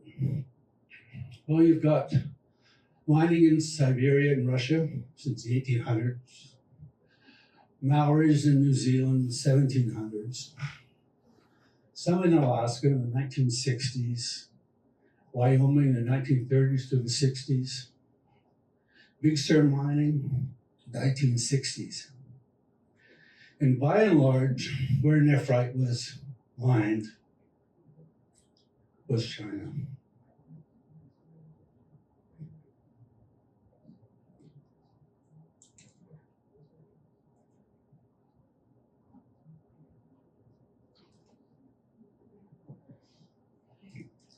This is active jade mining in Hotian, China, a photo I took about 15 years ago. This is jade mining in China, historically. This is the riverbed, and the hand sifting of boulders and rocks trying to find a single piece of jade.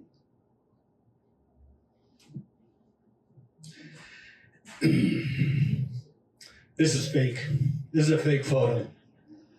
I'm pretending I found a piece of jade. There's not a chance that I'm going to find something in there.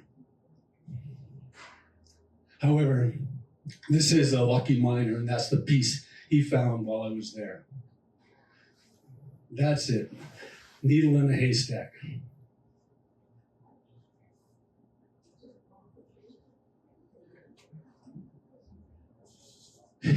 And then along came British Columbia, turning jade history upside down. We just saw the way it was mined in China for the last 5,000 years.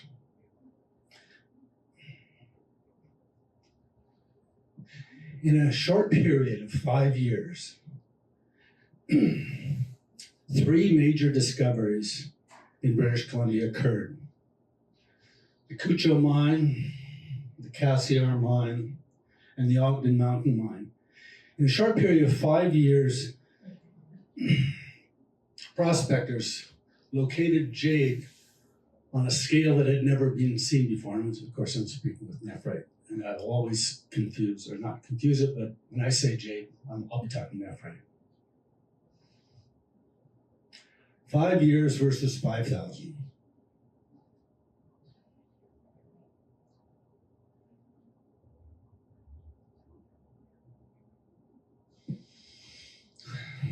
this is us in Canada. This is our Cucho mine.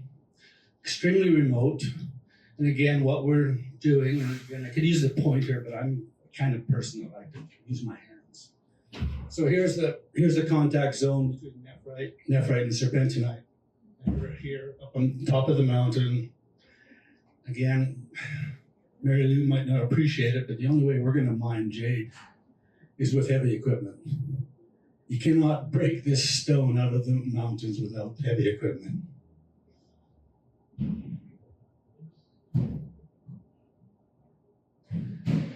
It's a remote location. It's expensive. So here we are. This is last year when we're flying up in early June and packing all of our supplies to help. This would probably be a 2-week supply. Flying it in. It's about 1,000 miles to fly it in.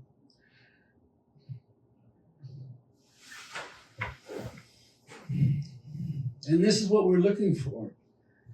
And I've labeled this question mark with this $1 million boulder because there was a reality TV show that was broadcast over the last 10 years ago. And it was under the premise that there was $1 million boulders waiting to be found in the wilds of northern British Columbia. Potentially, we thought we had one here. We thought this was a gem, and we dug it out. And I know my jade. This is a good boulder.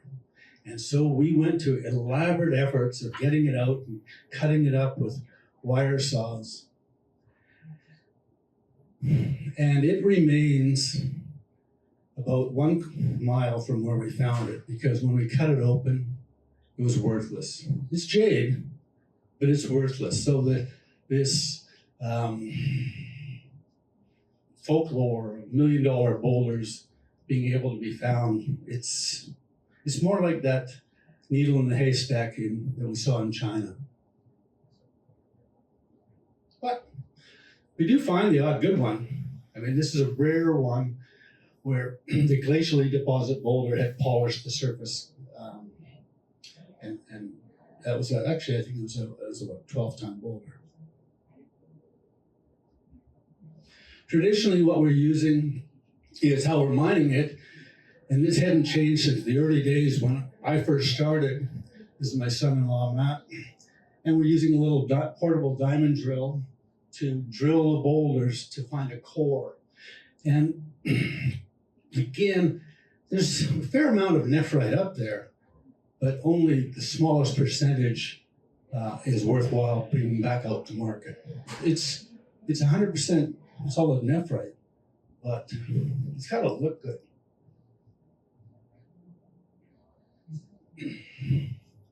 So here's the dilemma. This is going back into the 1970s when the jade deposits were found. We got lots of it, but what are we going to do with it? At that time, China was a closed nation for trading, so China's not buying any. Mary Lou mentioned about Guatemalans not knowing that jade existed in Guatemala. Well, it's pretty much synonymous with our story, is because if you went, almost still today, into downtown Vancouver or Toronto and said, where does jade come from? The answer isn't going to be from British Columbia, Canada. It's going to be China. The knowledge of jade worldwide is synonymous with jade with China, not jade with outside of China. So we have this problem. The problem is we don't know where to sell the jade to. I mentioned it's a very expensive operation, and as such, we have to be able to sell the jade to go through the process of trying to have a mining operation. And now we're going back into the 70s, and what do? Well, someone said, well, you've got to carve it. You've got to carve it into something that Westerners will buy. And at that time, there was a very successful industry in the Arctic of the Inuit carving soapstones into animal shapes. And it was very successful. And these things would sell for thousands and thousands of dollars. A polar bear, dog sled. And well, that's a pretty good idea. Why don't we do that with Canadian jade? I mean, somebody's got to buy it. We'll just make something that has been proven to be able to sell. And so the early Canadian jade carving began, and what you'll see the similarities with the very simplistic Inuit soapstone carvings. There's a Robert Dubé polar bear, a Lyosopear grizzly bear. And that became sort of the norm for what to do with these large amounts of Canadian jade. Now, there is an exception. There's a Canadian sculptor in the audience today. Is Deborah Wilson here? Deborah Wilson, wave your hand. Deborah Wilson's the exception to that thing. Her specialty wasn't carving animals. You'll see Deborah Wilson is famous for green peppers and her abstract carvings. She sort of broke this mold. And congratulations to Deborah. And thus begat the bear with a fish in its mouth. When someone thinks of British Columbia jade, every one of you have seen one of these things. There's more than 1 million of these have been produced. The good thing, it provided revenues to keep the mines going, something to do with the jade. The bad thing about it, it ruined the history of the preciousness of nephrite for the last 5,000 to 8,000 years, when it was the stone of heaven, the special things of it. Now we're carving it into. Oh, I'm going to back that up because this is not the right how to slide when I'm this bear. When one thinks of how important nephrite was for all those thousands of years, what a special stone, the stone of heaven, reserved for the emperors. And now, thanks to British Columbia, they're making souvenirs of it. It's all over the world. Paid for our mines to operate, paid my wages. But was that the right thing to do with nephrite? It still exists, but not to the same level. So what had to happen for us to get out of that routine that we were in? We were mining jade, lovely jade, this is a lovely piece of polar jade, and getting into something that was more appreciative of the stone.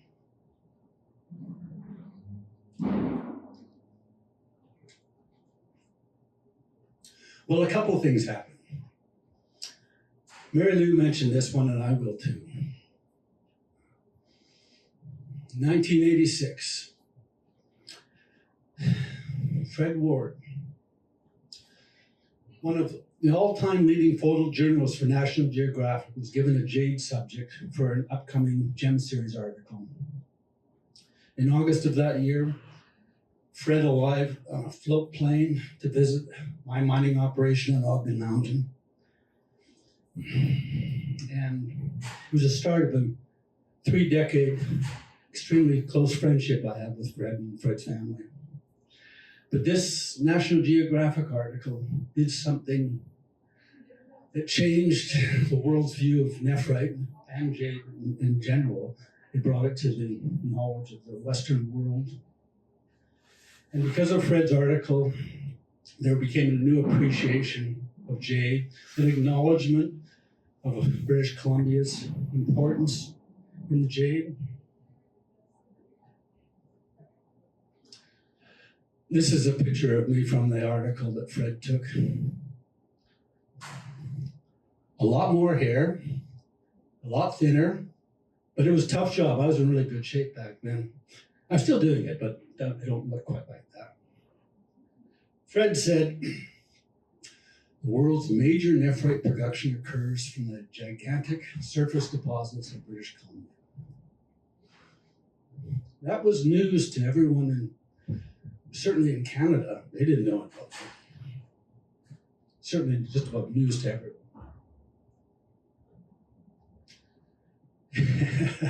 You saw this photo at the end of Lou's article. This is a photo I took. So my credit is photo by Kirk. So there was Fred's article in National Geographic was a turning point. Another turning point was what to do with our jade besides a bear with its fish in its mouth. And this spectacular piece was found in 2001. And all of our traditional buyers just wanted to cut it and to buy it and cut it up and make little trinkets. Well, it was certainly jewelry grade, so it was destined for, probably not for bears. But something else had started to happen, and that was the appreciation of jade for religious articles in Asia. That boulder became the Jade Buddha of Universal Peace, ironically bought by a temple in Australia. And it has traveled the world and viewed by many millions of people, and became quite a following. And it's not our first jade Buddha, but it was starting what the demand for a lot of our special pieces of jade. But the following became by millions of followers of what and why nephrite was so special, and especially some of the special pieces that came from our mines. So that was a changing effect as well. So you've got Fred's article, you've got an appreciation of magnificent religious articles or objects made out of it. And then this happens.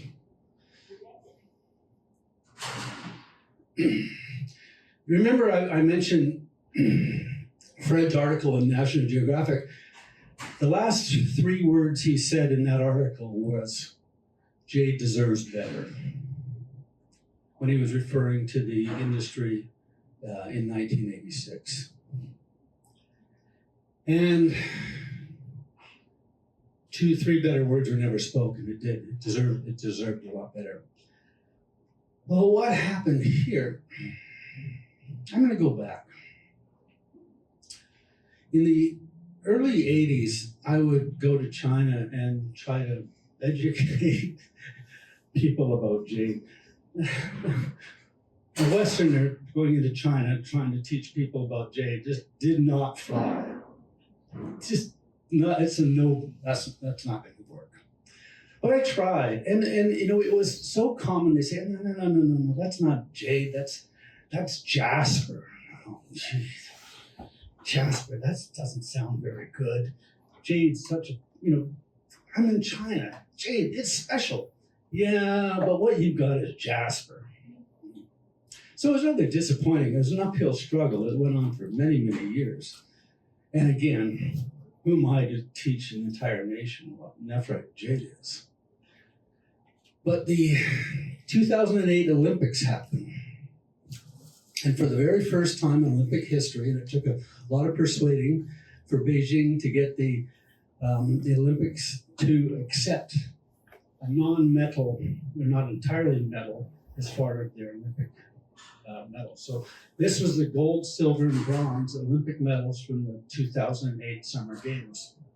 Now, what that came with was a major push all across China of educating, because they were extremely proud of this feat, educating China that the original jade of China was nephrite, or Hotian jade, because so many Chinese believed that the real jade was Burmese jadeite jade, which of course is not from China, it's from Burma. So this was a real win for the nephrite industry to acknowledge nephrite as the original jade of China. So again, going back, jade deserves better.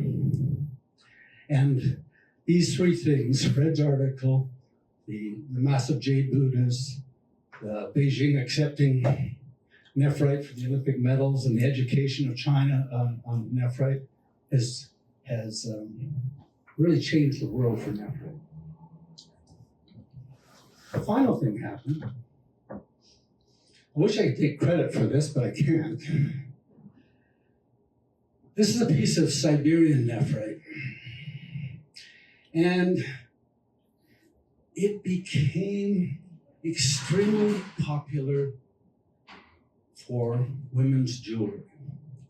And the price of this, the raw material to make these bangles, skyrocketed. When we were selling jade at the top of the market for $100 a pound, and I'm talking that's the top market.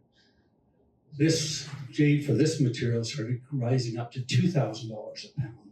It became such a popular jewelry item for women in China that for the very first time in modern history, you're going to see people proudly wearing nephrite jade. And that's, when I said that jade is not a bling thing, well, this is a bling thing. It's pretty good.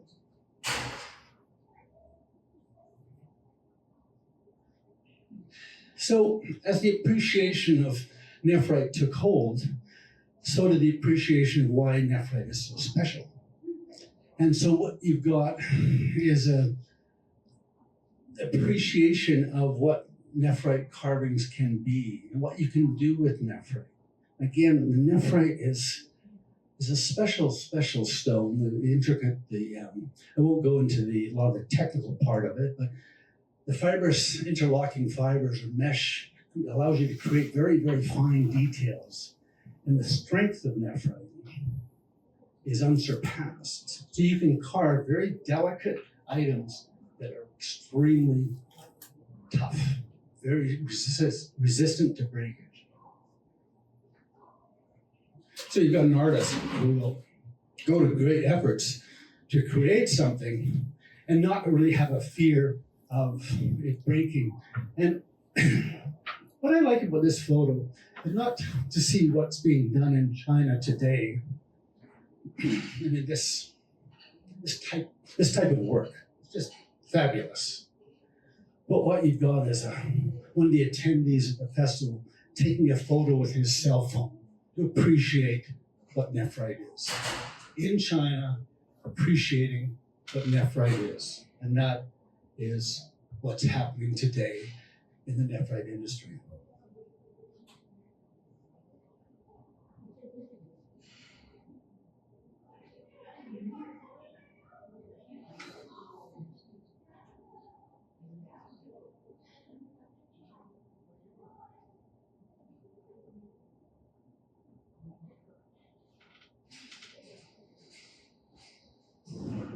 Less than 1 millimeter thick.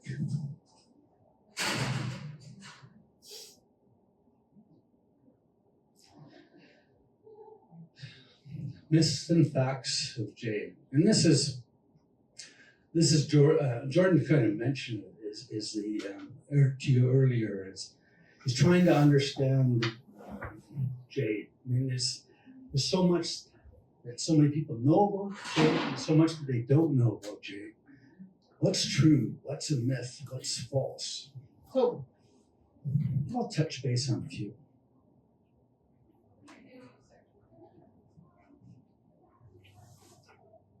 You'll see this a lot. Jadeite jade is rarer than nephrite jade. Myth or fact?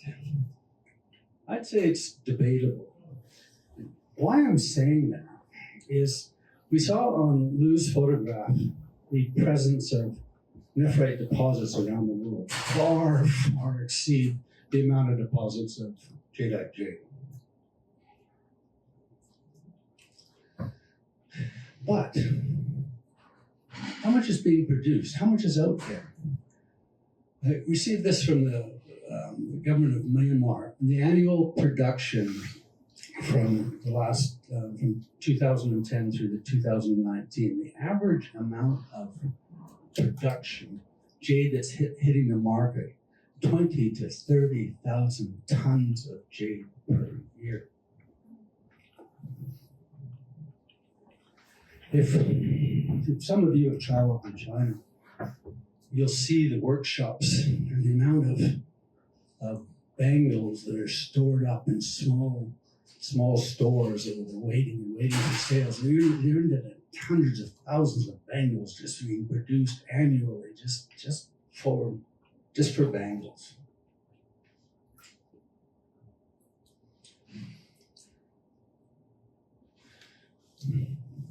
20 to 30,000 tons per year jadeite production. Average worldwide production of nephrite, less than 1,000 tons per year. This is over the last 30 years. So yeah, there's a lot more deposits of nephrite around the world, but the amount of production of jadeite far exceeds that of nephrite. What is rare, both in nephrite and jadeite, is gem quality material.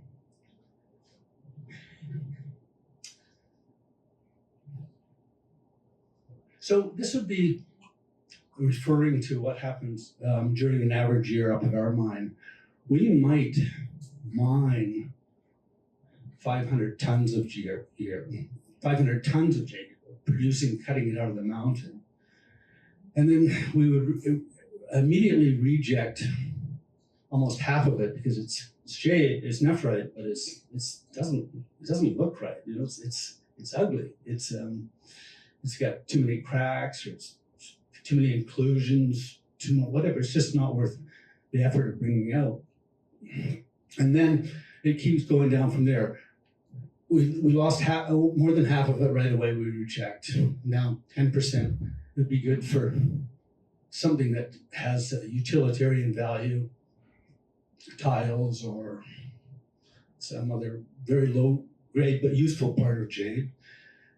The jade that's used for the carving industry, which represents the lower grades, would be 20 to 25%. But generally, when we're getting down to finding where the gem grade is, you're looking at down to either 2 to 3%, or as far as gem grade, which we would grade as AA grade, it's less than 2%, 0.2% of our production. So yes, there's a lot of production, but how much of it is gem quality? Very, very small. The thing, I guess, is summary, gem grade nephrite is very rare. Again, this is just saying the same thing. There's how much we produce, that's how much is usable. This jewelry grade jade, and the red line, 0.02% gem grade. And there would be a synonymous, and I'm not the one to talk about jadeite production, but you're gonna find that with jadeite too. The bulk of that production of jadeite from Myanmar is not gem grade jade. It's only the very smallest amount. And that when one's talking about rare gem grade jadeite jade, it's very, very rare and worth the price that it receives.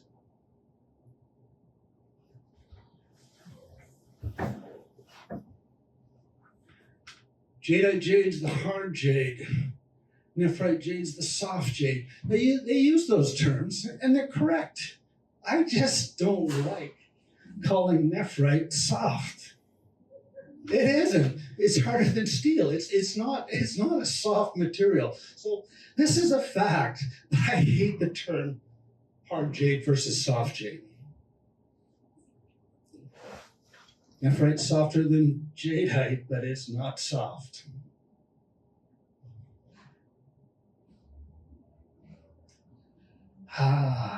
Toughness. Toughness. The strength of jade. This is a block I have I use to show how tough jade is. And I'm using a really thin slab of jade to hold these two pieces together. And I can actually push down on this. This probably weighs about 4 pounds. And this piece here weighs about 15 pounds. And I can actually push this down. That will lift up. And this piece of, this thin slab of jade will actually bend slightly. The jade will actually bend. It won't break. It would. I mean, it can happen. But again, this is an example of how tough jade is. And so, on the strength, nephrite wins this one.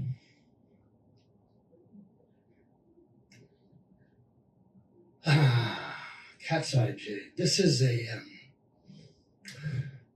controversial subject. Is cat's eye jade real jade? Because so nephrite is supposed to be the interlocking mesh of fibers between the tremolite and actinolite, and it's a mesh. What happens with cat's eye is the fibers become parallel, and you'll have a cat's eye effect in the chatoyant part of the nephrite. Now, so the controversy, well, is it really nephrite? Is it real jade if the fibers are parallel instead of combined?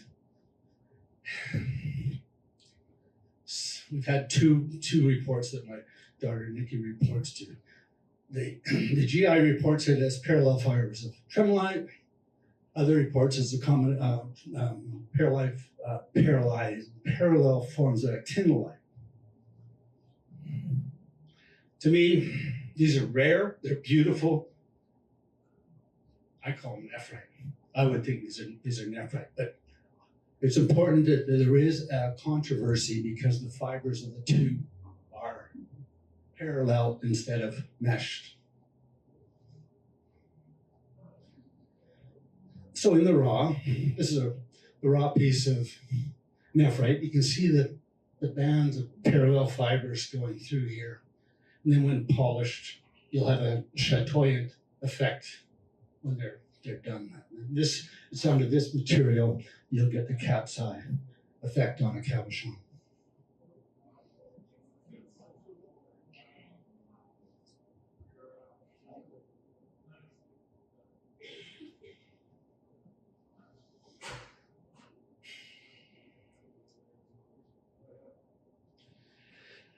To know nephrite is to love it. You've got to touch it. You've got to feel it. It's a very sensual stone. It's cold to the touch. It feels good. A lot of times when I'm trying to find out if jade is real, I'll hold a piece of jade up to my cheek to feel the coolness.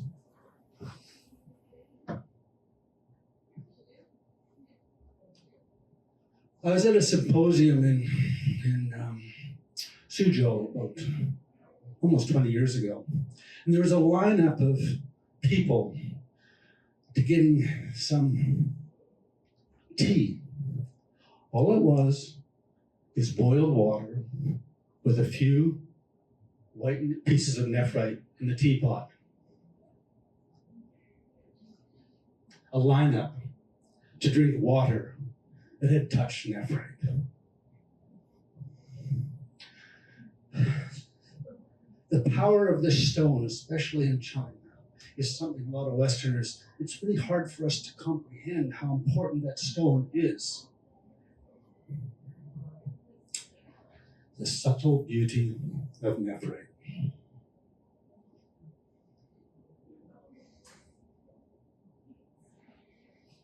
Nobling just beauty.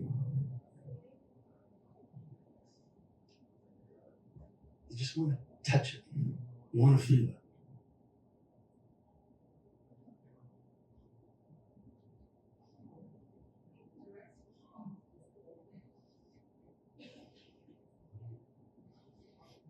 Just a lovely, lovely stone. Now we do get some blingy stuff. White Siberian nephrite versus a piece of green Siberian nephrite, and beautiful stones. But when you're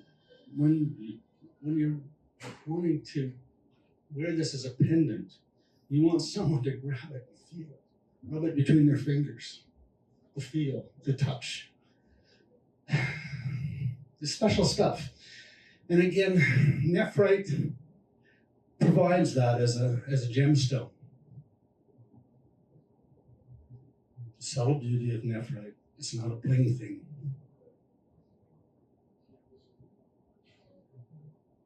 Okay.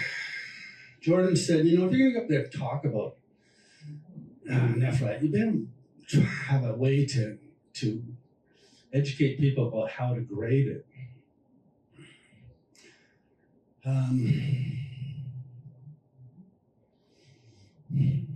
And I apologize just for being here. The highest quality, just for the truth of it, the highest quality untreated jadeite far exceeds the most expensive nephrite you'll find. It really is. There is no comparison when it comes to the finest jadeite, the value of the finest jadeite versus the finest nephrite. But once you go from the top and you go to the lower grades, the differences between the values of nephrite and jadeite,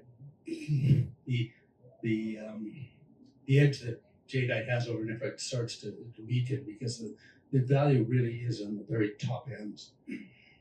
So how does one grade nephrite? Well, this is from a Stan Leeming chart from the 1970s. It still remains today. This is when one's trying to say what is a good value piece of nephrite versus a lesser value. And basically, what you're looking for, it's got to be attractive. I mean, it doesn't have to be blingy, but it has to be attractive. It should be in nephrite a solid green color, no fractures, no inclusions, translucence, and a hardness of 6.5 or greater. Basically, when it comes to nephrite, you're looking at 6.5 as sort of the top edge of it. And out of our production on the scale, EA would be in the very smallest amounts of the jade, with the bulk of the jade falling into the far end, and to where you've got then is produces the negative parts of jade, so mottled, muddy, grayish, many inclusions, many fractures, opaque or soft, below 6.5. And so, in order to grade nephrite, you really want to be in this category to be high. Beautiful, clean color, translucency, hard, few inclusions, and that will give you the grading. It's a tough one though. When I look at jade, it's beauty in the eye of the beholder. When we have our annual sale of jade at the mine site, we don't say this one is gem grade and this one is not gem grade. The buyers know, and a lot of the buyers are looking for different parts. So someone's grade A jade would not be suitable for another customers because they're making different things with the stone. So grading can be somewhat subjective.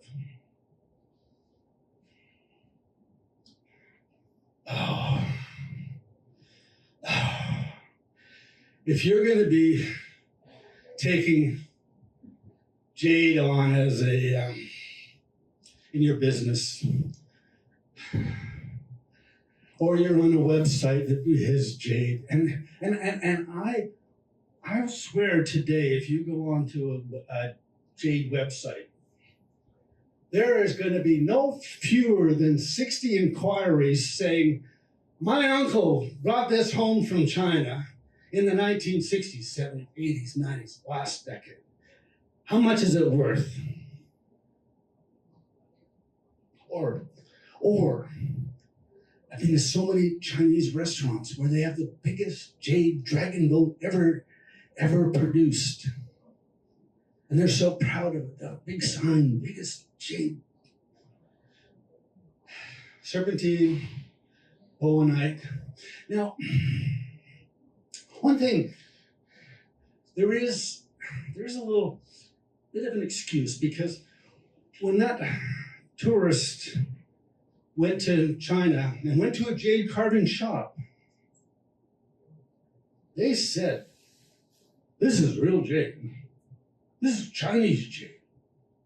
Real jade. It's from China. It's real jade." To give them a bit of a break,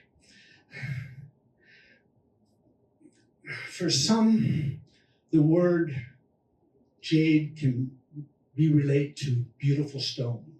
So when they're saying, "This is real Chinese jade," they're saying this is a real beautiful Chinese stone.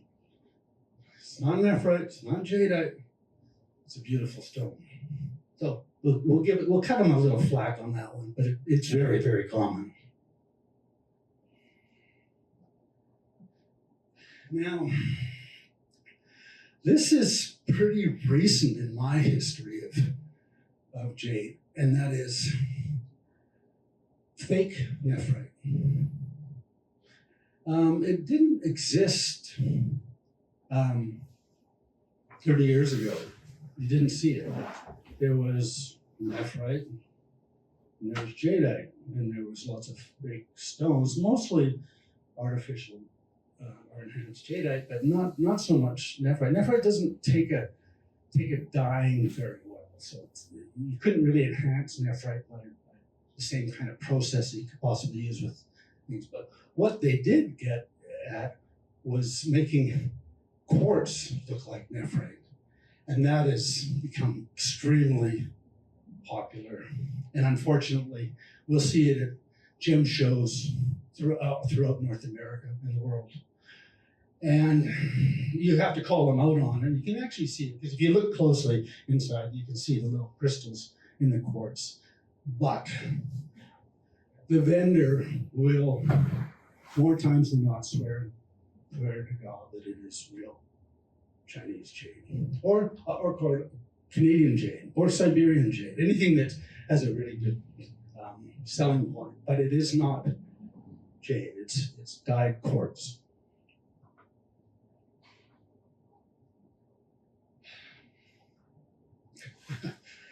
But it's not alone. It's not just in North America. This is the jade market in Urumqi, China. And there isn't a piece of real nephrite in any of these stones, but they're lining up. And you know who's buying them? Not Westerners. This is all Han Chinese buying these stones, probably to date from Urumqi back to Guangzhou, Beijing, anywhere where it will be there. Then it will be sold. But none of this is. So the artificial fabrication of jade, nephrite jade from the Hotan area is extremely strong. So one has to be really careful when one's buying jade and who you're buying it from. Looks good though. And where else to learn about jade? Well, we've talked about Fred and Charlotte did the last edition. Charlotte's just joined us at the back of the audience. Charlotte, it's so wonderful to have you here today. And the recent edition by Richard Hughes of this book, which I love. I worked on it with them, and so there's a lot of what I've said today you all can read in that book.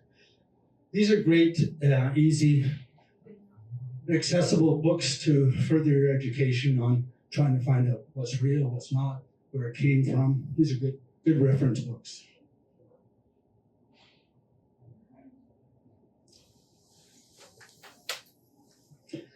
So I'm kind of going to wrap up here.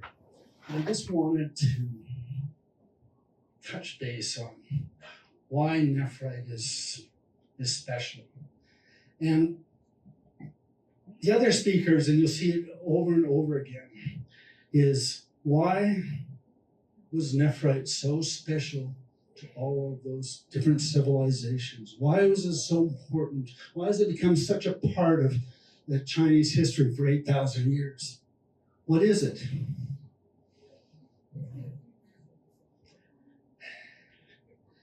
It's not a bling thing.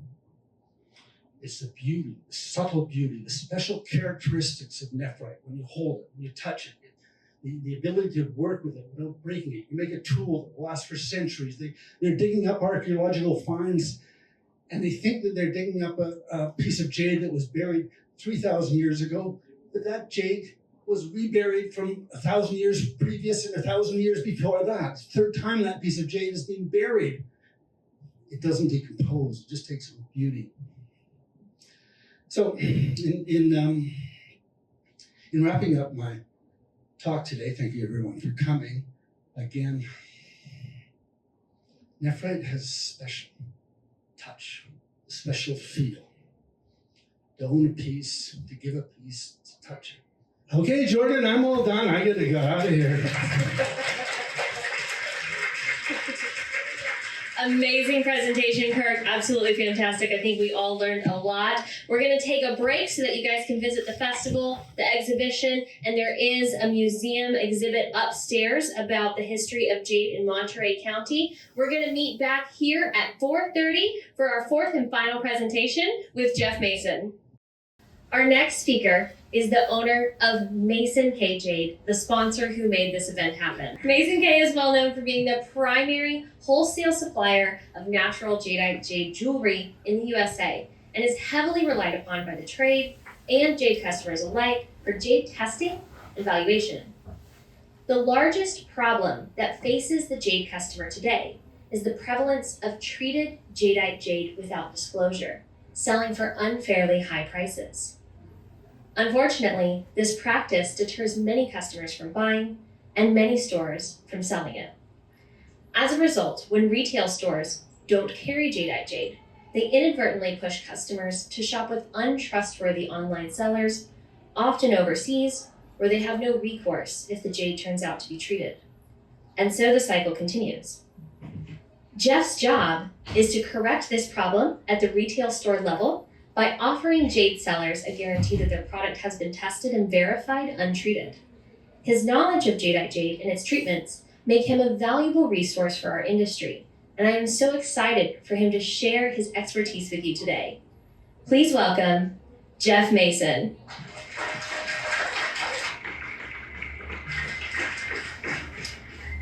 Well, thank you all for coming. Thank you for having me, Jordan. Thank you for putting this together, Jordan. Can we please give a big round of applause for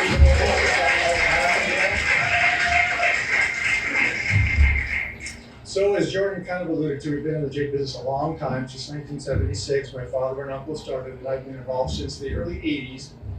And you've heard wonderful talks today on Guatemalan jadeite, geology of jadeite, and nephrite jade, and I'm here to talk about Burmese jadeite.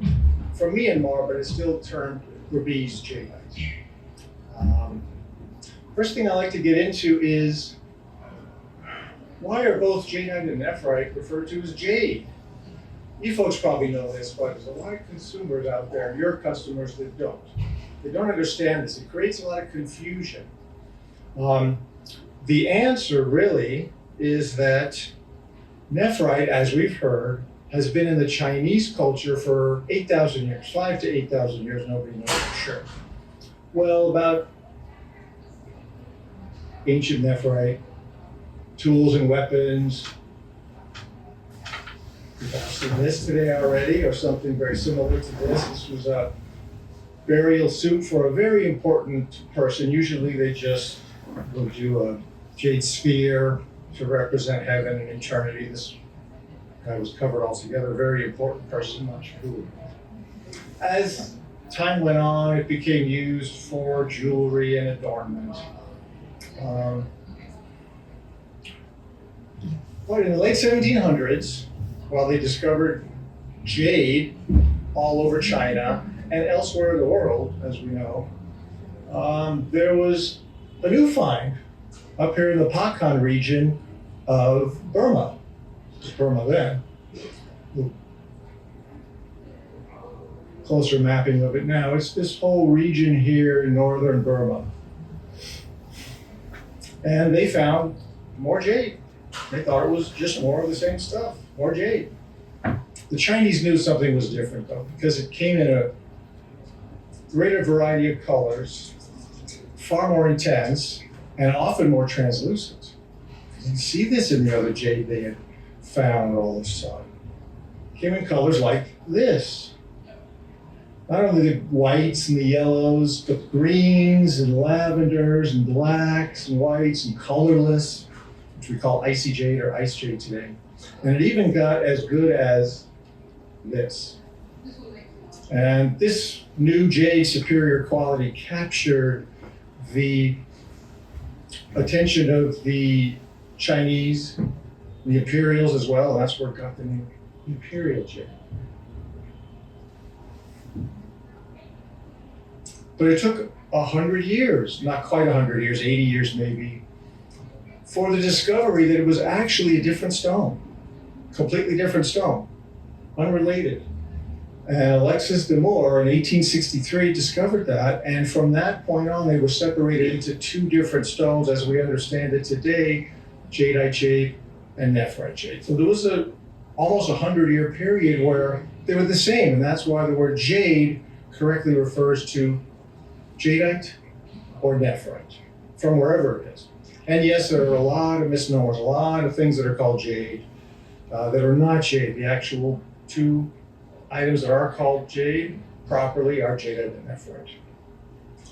So we get into quality factors of jadeite first. Color, probably the most important factor, although translucence is right behind it. And in the Asian cultures, translucence sometimes is more important than color. In the Western cultures, we've discovered color is a little more important. So for color, you want the most desirable color possible. The more intense and saturated it is, the better, in the proper hue. Translucence is quite easy. You just want as translucent a stone as possible. The more translucent it is, the better, regardless of all the other factors. And there's texture. Texture and translucency kind of overlap, but texture, you want a smooth surface, no internal fractures. As I say, related to translucency, you'll understand that a little bit later in the presentation. Evenness is really related to the consistency of color. However, as you'll see soon, when you have a base color that's a lighter color, an intense color running through the stone, that adds to the value. It doesn't detract from the value. So, the more even, the better. Yes, for the most part, it's true, but not always. And then cut. You want an even, symmetrical cut. Cutting to highlight or enhance the material is desired. And carving is usually done to remove flaws. You folks might understand this, but a lot of people don't. Jade is kept smooth if it's possible. Best material is always kept smooth. It's only cut and carved if it needs to be carved, if there are surface fractures, some kind of staining that you want to remove from the stone, and then it gets carved. So the best pieces are bangles, cabochons, beads. Those are always the finest material, and that's what they choose to cut out of the rough first. Thereafter, carvings, any kind of carving. A combination of all these factors at their best yields the finest jade gemstone, that imperial stone you saw just recently. So we'll talk about color. In greens, we start with the commercial green jade. You see elephants like this all over the place, or you used to at least. You don't see that too much anymore. A strand of beads like this, very commercial, and this is not matched very well, so not very expensive, even in natural jadeite. A disc pendant like this, it's not so bad actually. The color is probably a little better than your typical commercial. This is pretty typical commercial, but in a bangle, it takes a lot of material to cut a bangle. So even a bangle in commercial material can be 4 figures, certainly at retail.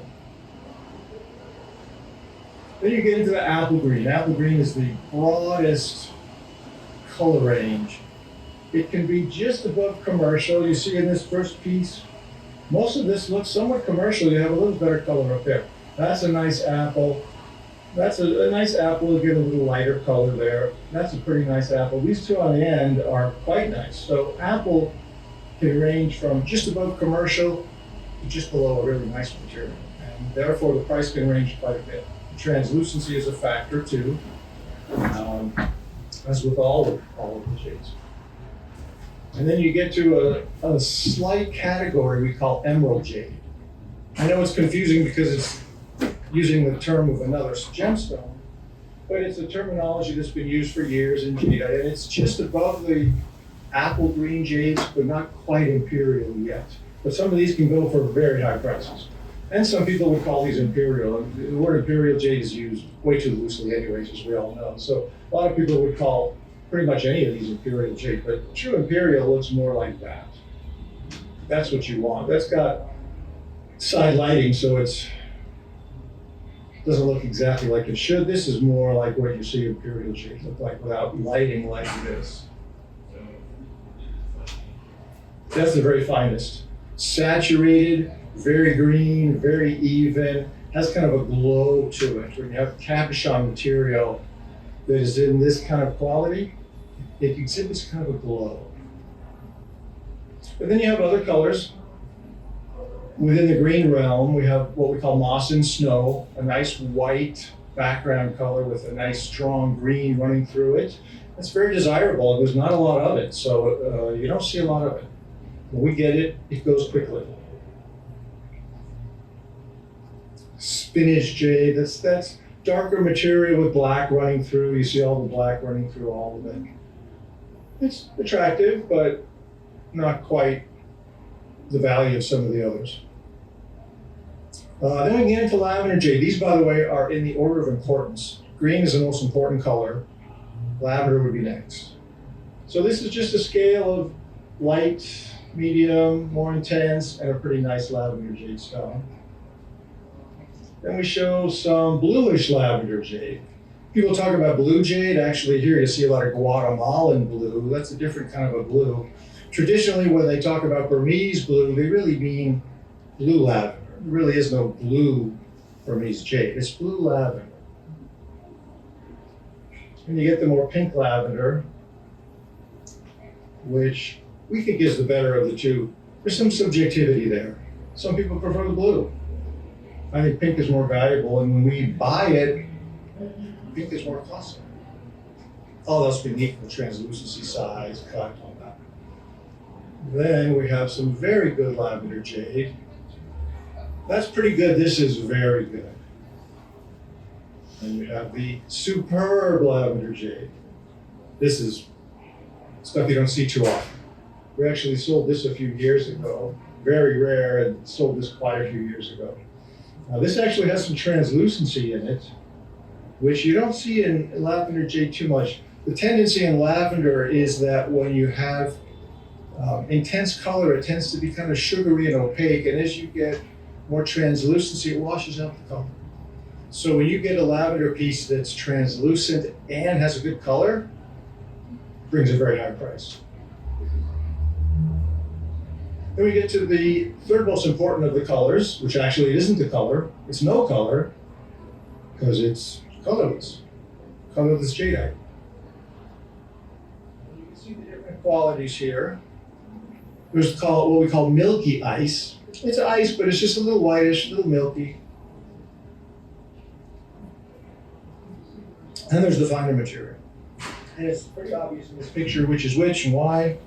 The finer material is just more colorless, cleaner, and it exhibits a little bit of that moonstone-looking adularescence. When you move it around, or if you move your head around, that glow will just kind of move around the stone. A lot of people think when they come up to our booth, Tucson, Vegas, that, oh, I didn't know you sell moonstone. We don't. We only sell jade. And they're surprised to find out that there's jade that looks like moonstone. And here's some jewelry with some fine ice pieces in it. When you surround it with gold, it tends to even make it glow even more. So ice jade is great for jewelry.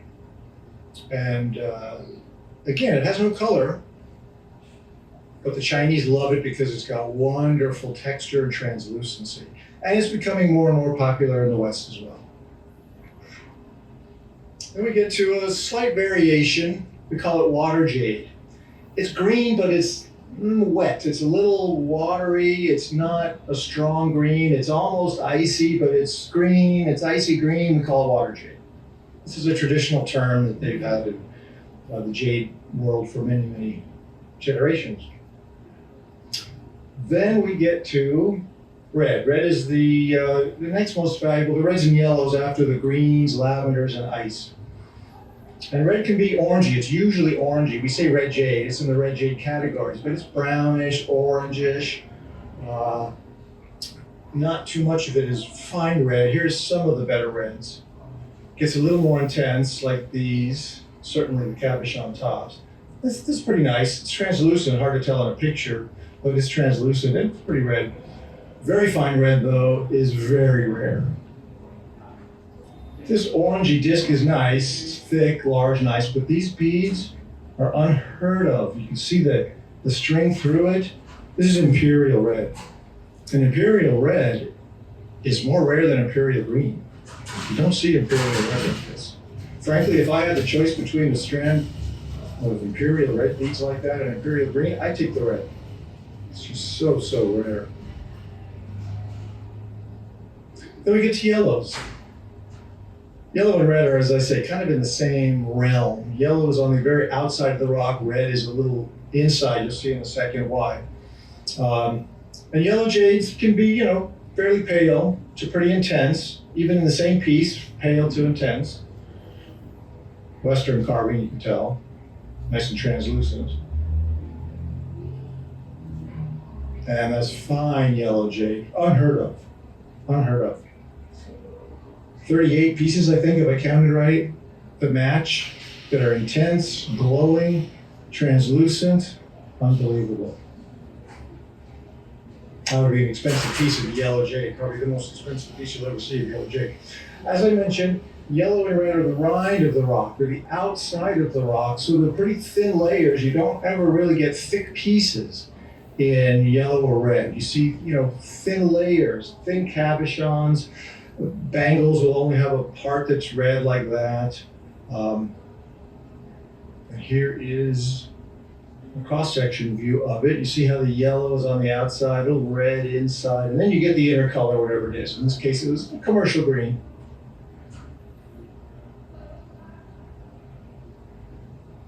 Let me go to black.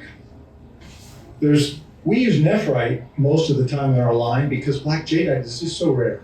It's actually becoming a little more common today from what I see, but and in the black you don't want a light black like this. You want a nice stark black, and you should be able to see in the thinner areas translucency, green translucence through not only jadeite but nephrite as well, black nephrite. If you put a light behind this one, you'd certainly see green coming through. You could almost see it without a light.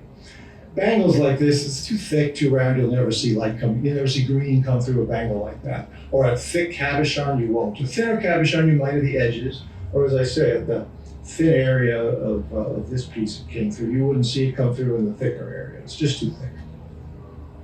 Then you get white jade.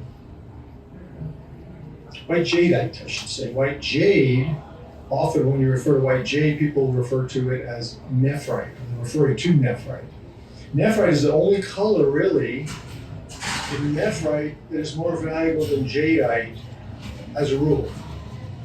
You get rare green nephrites that are more valuable than a given green jadeite and so on, but in white, all white nephrite is worth more than just about all white jadeite. Everything being equal, same size, cut. White jadeite is not valued too much by the Chinese, and so it's fairly inexpensive. And the other color not terribly valued by the Chinese is gray.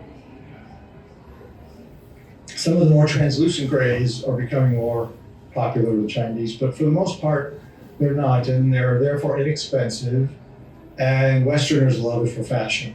So we sell a decent amount of gray because Americans love it and it's inexpensive. Okay, next category of quality factors, translucence. This is far easier than color, only takes a slide or two. Any given piece of jade, regardless of color, size, shape, cut, the more translucent it is, the better. Why? A couple of reasons. Looks better. See pieces like this, that wouldn't look as good if it wasn't translucent. It's a perfect example of ice jade or icy jade. Here's a combination of, what we would call water jade and icy jade. Great carving.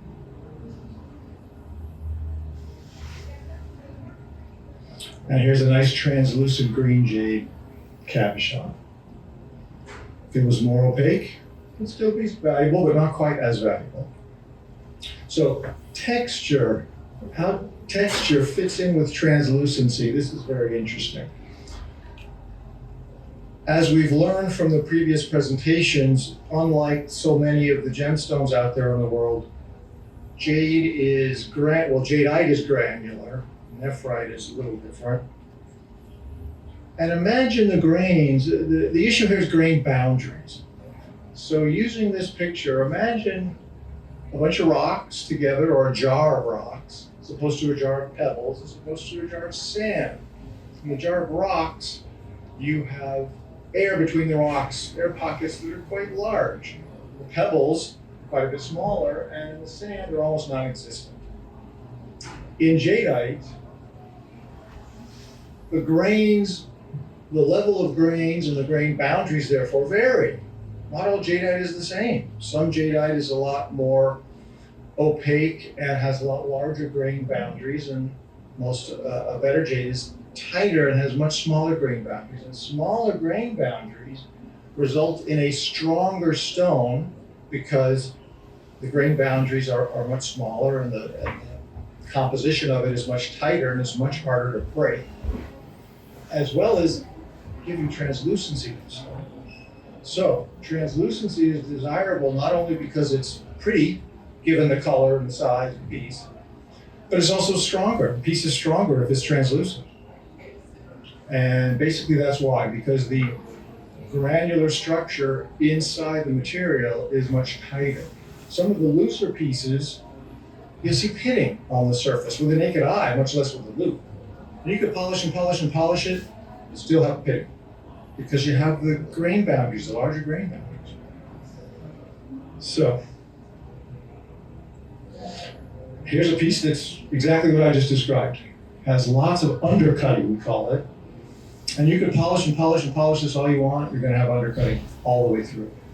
It's just a poor piece of jade with bad texture. Here's a piece that's fractured. Very poor texture. Well, what happened with this piece? They carve it. Carve out all those fractures and you make a lovely carving of some kind and it's saleable. If it's too fractured, what do you do with it? Either leave it in the mines, leave it on the ground, or treat it, which I haven't gotten to yet. That's the fun part of the talk. We'll get to that soon. Here's an example of 3 different bangles. First one is kept smooth all the way around. No need to carve it anywhere. No flaws, no reason to carve it. This one has a little surface carving right here and right there. And it needed to have that surface carving because it had some fractures on the surface. The rest of the bangle was fine. But it just had, it was here and here. So, yeah. A couple areas. This one you can see is carved all the way around. So this one was inferior material. Lovely green, good size, but it's inferior to the other 2. This is the most valuable of the 3, that's the second most valuable, and that's the least valuable of the 3. It's an expensive piece.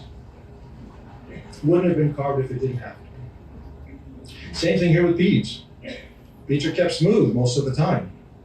But if they have to, they'll carve them. So when you see beads like this, the average consumer thinks, oh, so much more time was put into the carving, must be more valuable. What we realize is, well, yes, but that's overcome by the lack of value due to the poorer material. This is a stone with good texture. No need to carve, nice and tight, polishes up beautifully. When you have good texture, you get a nice high polish because you have tight granular structure. You don't have grain boundaries to speak of, and you get a nice, beautiful polish, and usually a nice translucent stone. Okay, evenness. This is real easy too. Evenness is just a question, as I kind of alluded to earlier, how even the stone is. You like an even stone. 3A is nice and even. That's what you want if you can help it. But take an example of these two. As I said earlier, the base color is white. If this had no green through it, it wouldn't be worth as much. Same with this one, same with a lot of these. So if the base color was green and you had white running through, it'd be the opposite. Then that would detract from it. But because it's white with a nice green running through, the lack of evenness adds to value. So you can say, yes, you want an even stone, and for the most part that's true. However, you see the reasons why it's not always true. Cut. Well, you want a properly cut stone, in this case a cabochon, proper proportions. You don't want a stone that's cut like this. Beautiful stone, fantastic material, but they had to cut around flaws here and here. They couldn't cut an oval cabochon. We had this stone for years and years. Couldn't sell it. Why couldn't we sell it? Because fine material like this usually ends up going to those that know jade well. And those that know jade well knew that this had to be cut around flaws. And even though I would tell them, it'll make a fantastically different piece of jewelry. You're not going to have the oval cabochon like everybody else does. They didn't care. They didn't want it. Finally, it sold to a Western buyer. We didn't mind so much. So, proper cut is important. Here's a little off-center cut. Even this one, you could tell is a little off-center. It's an older cut with an off-center dome. Easy to fix with some polishing or some recutting, but that's undesirable. There's a great use of colors with regard to cutting in jadeite and nephrite, as was spoken about earlier. You can do real detailed work because it's so tough. And using the colors well is great too. So in this case, they use the colors beautifully. They use the outside of the rock, which was the red leaf, and then the inside had whitish, and they use the fish and the flower and the coin. Here's a piece where they use colors beautifully. The little, what is that? I'm not sure, mouse, something? Looks like maybe a rat. They used the base color, and then the edges were red, and they had this green, and they just used it beautifully. And the edges are firm and tough, and as I think Kirk was alluding to before with that wonderful nephrite carving, you could make beautiful, delicate, intricate carvings and not worry so much about breakage with jade or nephrite. Nephrite is the slightly tougher of the two. Jadeite's slightly softer, although jadeite's the slightly harder of the two, and nephrite's softer, not nice. This is unusual. You don't see this in any other material usually besides jadeite or nephrite. Interlocking necklace all the way around. Cut from one piece, of course. Unbelievable. In nice material.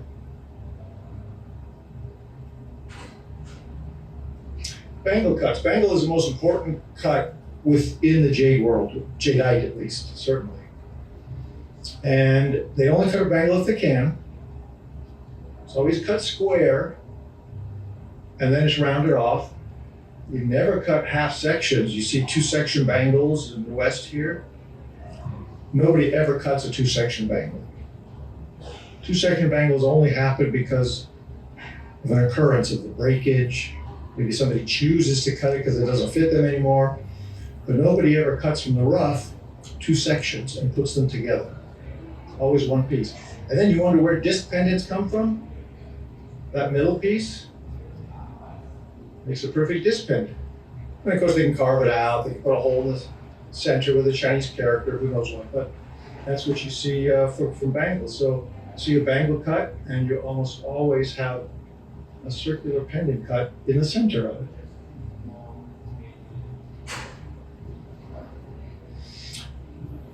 Figured I'd show a slide about Bichoy. There's some new terminology that's actually not new at all in Asia, but it's been imported over here as of late. I think somebody alluded to it in one of the earlier talks, I forget who, but there's been an issue with various jades that some people consider jade, some people consider maybe it's not jade, it's jadeite, anthracite, cosmochlor. The GIA has determined that anthracite is anthracite, jadeite is jadeite. They're both jades, but anthracite jade, jadeite jade, nephrite jade, it's its own kind of jade. I don't think that's a great thing for marketing, but it is what it is. Well, in China, they've always called it fei choy. And fei choy refers to all the jades, all the jadeites, I should say. So the US has adopted fei choy for the most part. We have on our certificates, I'll show you a little bit later what ours say. It's the Asian term for jadeite. It's the umbrella term for jadeite, anthracite, and cosmochlor, or any combination thereof. So this is you'll see this more and more in the West. We don't like to scare our customers with new words, Chinese sounding words. What's that? I thought I had jadeite. So we're introducing it slowly, but this is an international term that you're going to hear more and more about. Okay, now we get to the fun part, treated jade. As Jordan mentioned, we do testing, and on natural jadeite, we can help people with value. So appraisers send their things to us a lot because not only can we test and provide a certificate, but unlike GIA and AGL and other labs, we can help with value. Treated jade, impregnation. Dyeing has been around for 100 years more of any gemstone, but impregnation is a bit new. It's getting a little older now. It's very common today. It began about 1980. Nobody knows for sure exactly when. Could have been a couple years before or after. Undesirable jadeite is used, stained and fractured. In the old days, it would have been left in the mines. Now, it's treated. Kirk was talking about the waste. Very little waste because they just treat it and cut it and make it look beautiful and sell it often as natural jade. The acid bleach to remove staining, it increases porosity and worsens fractures. If necessary, they can dye the material as well between the two processes, between the bleaching and then the impregnation, which is here where they submerge in a vat of polymer. Centrifuge is used to push the polymer into stone. It's not just polymer these days, they use any kind of resin. Then it's cleaned and polished, and the finished product is much more fragile and it's dyed, it can fade too. A supplier of ours years ago snuck these pictures out, gave them to us. So I put them in our presentation, they're fantastic. We don't know for sure if those are resin vats or acid vats. I think resin, because acid might eat through plastic. So it makes sense that those wouldn't be acid. But the acid bleach, and after the bleaching, as you can see here, these are all bleached bangles. They've already been acid bleached for days or weeks. They then can, if they choose, paint on a dye which soaks into the porous stone.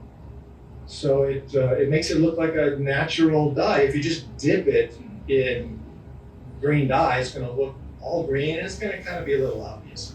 You know, it'd be $1 million bangle if it was natural. So these look a little more realistic.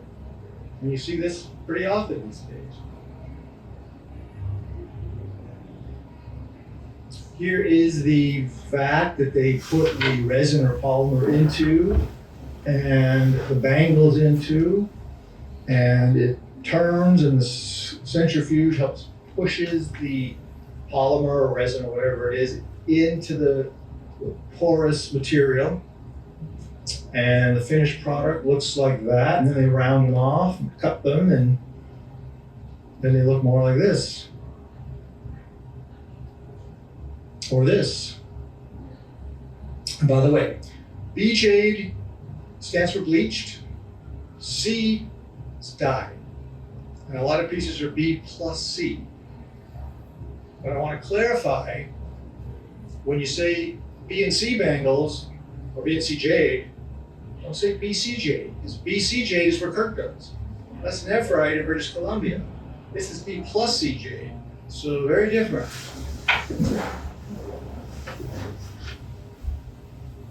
Here's some B and B plus C.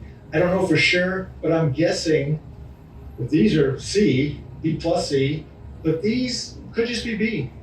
These over here look like B plus C. Who knows? But they're treated.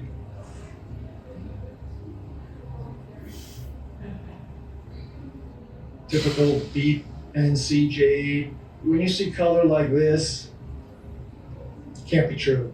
Just can't be true. This is a real nice color with translucency, but notice the carving. Look how crude the carving is. They have a piece that has the value of this piece of green jade if it was natural. They wouldn't have such a crude carving done. It would give it to a better carver. So that's an indication. Here you have pieces, this was sold by Home Shopping Network. And you see, pink, blue, there's no pink jade, there's no blue jade. It doesn't even occur in nature that way. These are all dyed. Of course, they didn't disclose that when they sold them. You see a lot of these kind of bracelets, too intense, translucent, reds. Kind of can't see the lavender, and the gold weight is very light. That's an indication too. And here's the pre-polymer era dyed jadeite. You almost never see dyed jadeite anymore because they dye it within the impregnation process. So since 1980 or so, all of the dyed jadeite is done through the impregnation process. So it's both impregnated and dyed, B plus C. So this stuff was pre-1980s, and it was far less prevalent and far more easier to detect with the naked eye because it had a certain look to it, and with the standard spectroscope. You could use standard gemological equipment and detect dye in green jadeite. Here's a couple examples of it. This is what you see with a standard spectroscope. You're looking for wide absorption pattern in the red, about 6,500. Whereas with natural, you see the chromium absorption, which is kind of absorbed over here, and then you get a couple of fine lines. This is somewhat difficult to see. It takes some training to do, and a lot of people don't do it often enough, so they just send their jade to us anyway, even though they have a gemologist and tools. They just aren't confident enough that they could detect. This is our Mason-Kay Jade Lab Services Authenticity Report. Now, I make it very clear that we are not a lab. We're a commercial company. We buy and sell. We don't want any conflicts. We're not a lab. We offer lab services.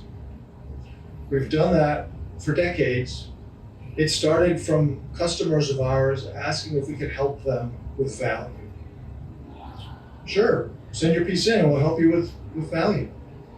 Well, then BJ came around and we purchased an infrared spectrometer to test for the existence of resin or polymer in jadeite. It would have been foolish for us to say, well, here's what we think it's worth if it's natural. You have to send it to GIA or somebody and find out if it's natural. And if it is, we told you what it's worth. If it's not, it isn't. When we could actually test it, so we would test it for them. And we came up with a certificate.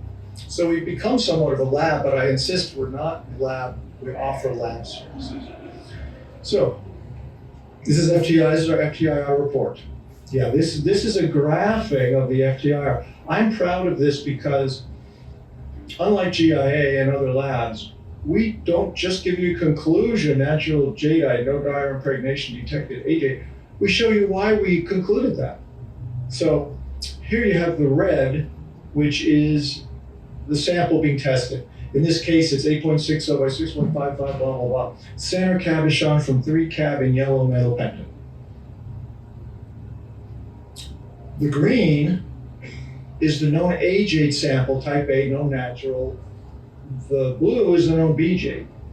And what it says here is the presence of impregnation produces a particular spike pattern in the hydrocarbon region of the spectrum, approximately 2800 to 3100 wave numbers. That's right, here to 31 here. It's this blue spike right here.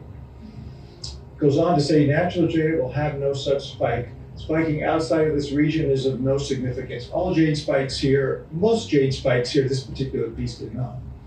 But it's what goes on right here that we look for. The green is dipping, and the red is dipping. It has a couple little blips, probably picking up a little beeswax on it. But it doesn't spike like this.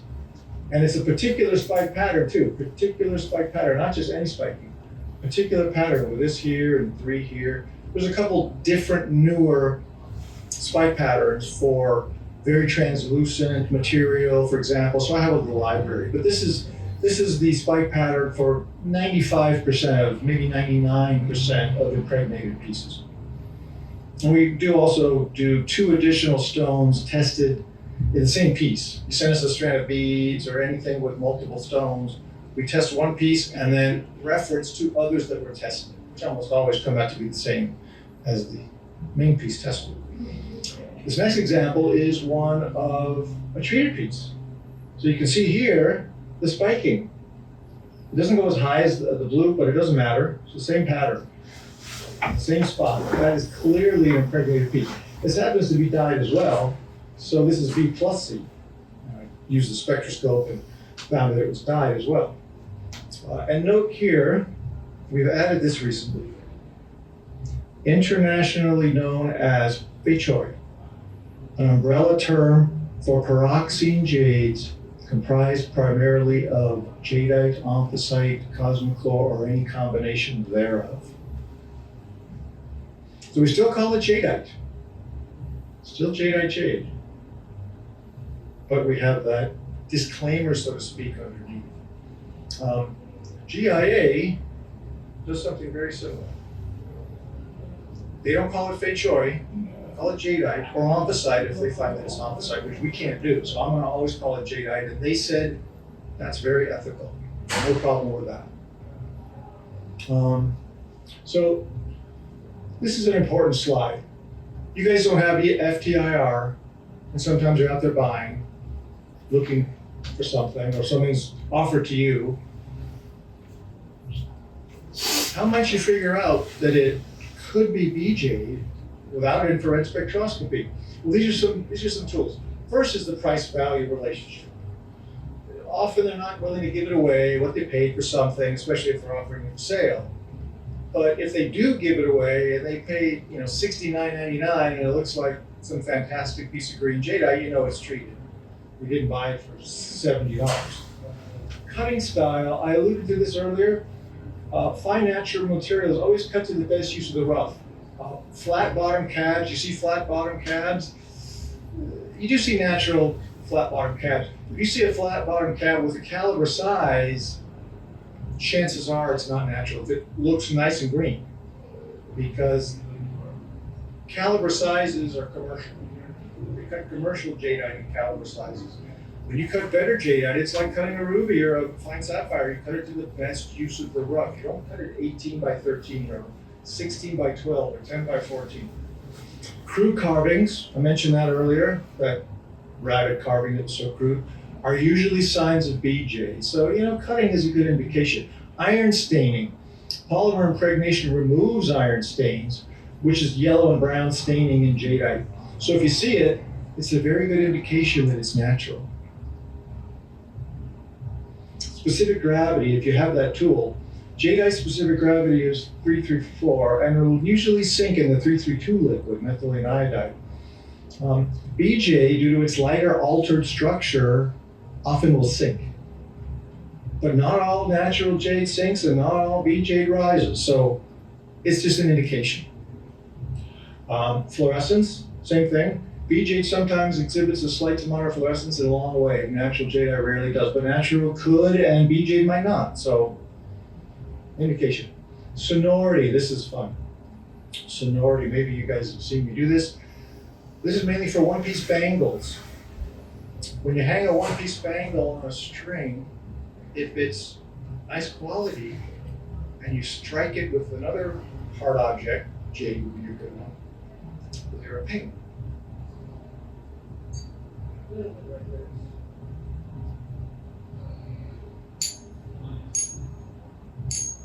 If it's really fine, you might hear this. It just goes off. Now, if you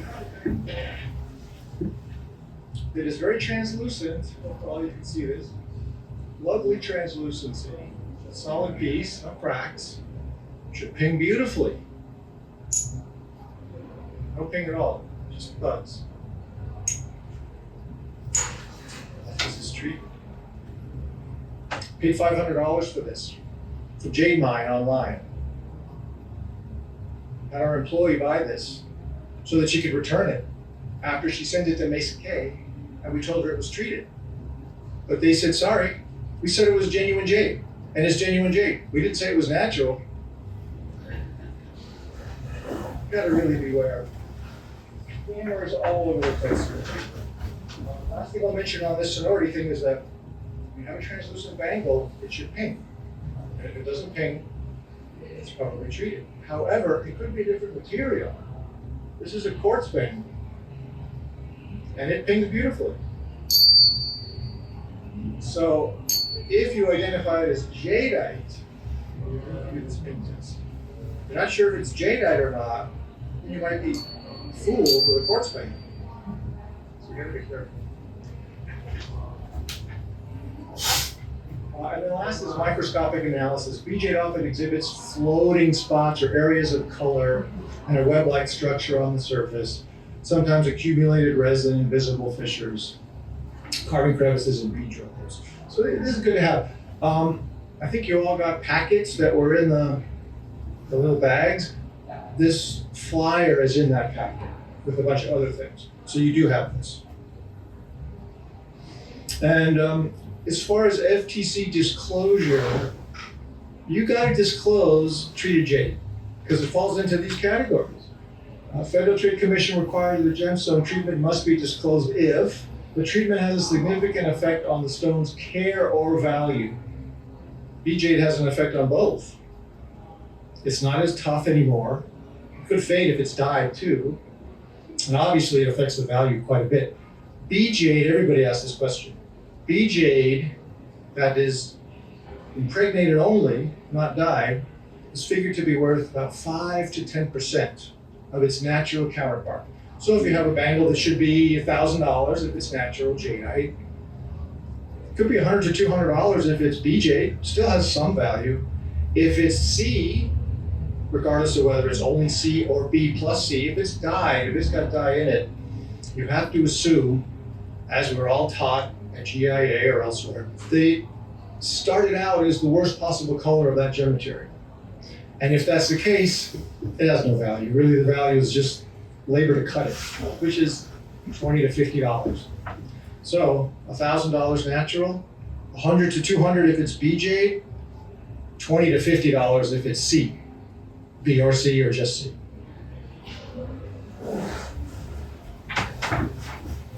However, there's too often a lack of disclosure, like I just mentioned with Jade Shop online.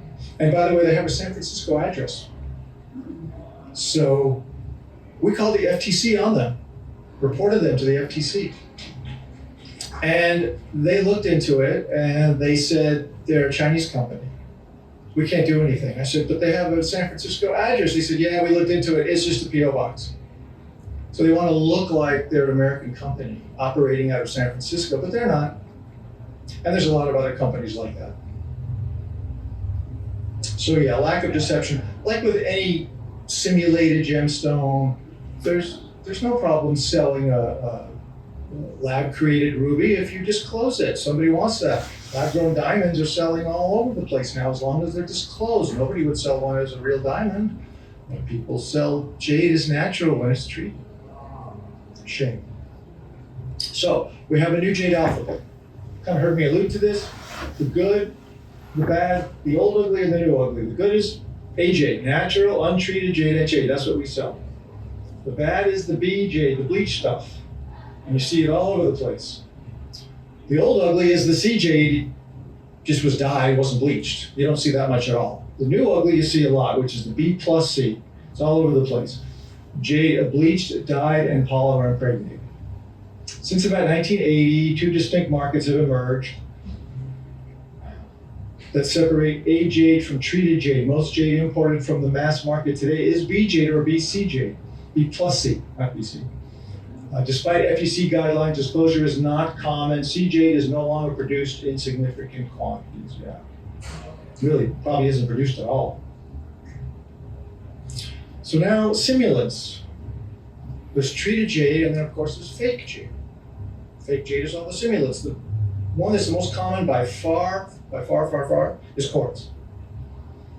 And I learned something new today, that quartz even simulates nephrite. Didn't know that. But it's been simulating jadeite forever. And this is one of those price to value to price relationships that, a bag like this is $30, $50. These are all real cheap. But of course, if you're offered this at the right jadeite price, you might not know. You got to do an RI. Or if you have a spectroscope, you could test for color. They're all dyed jade, dyed quartz.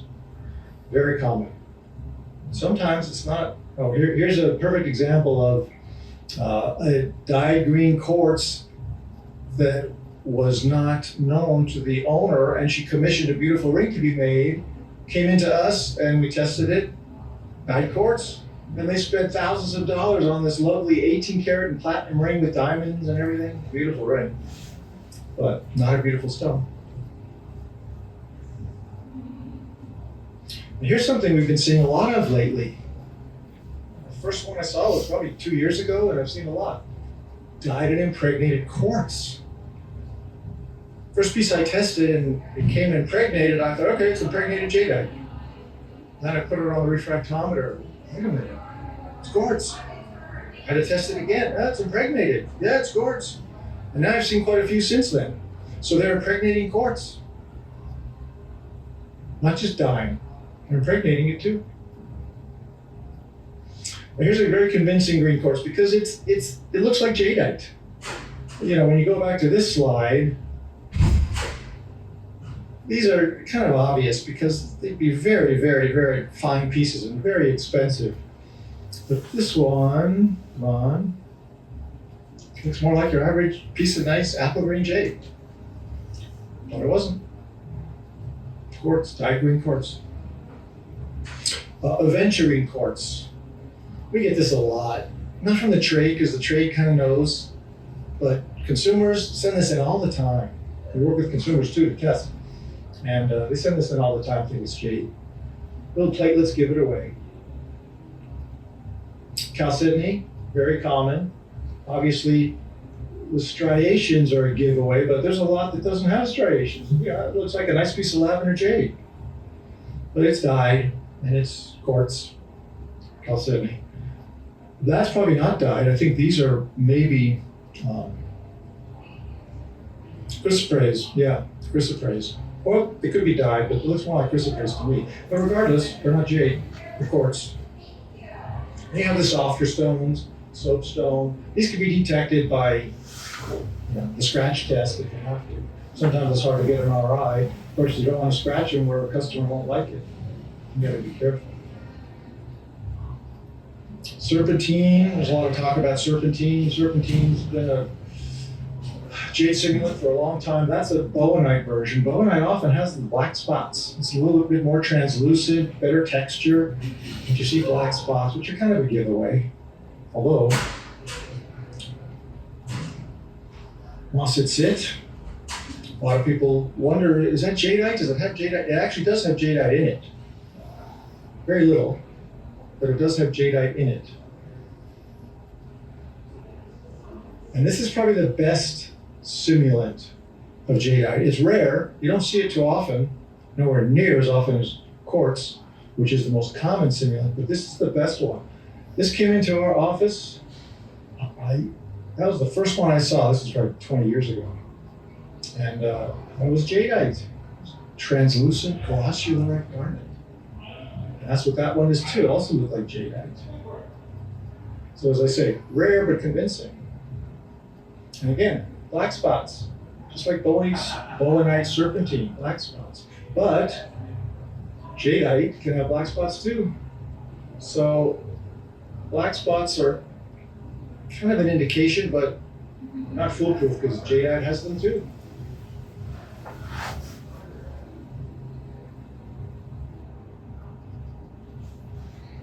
Simulates. Well, this is just going over them by some of the gemological characteristics, RIs, comments.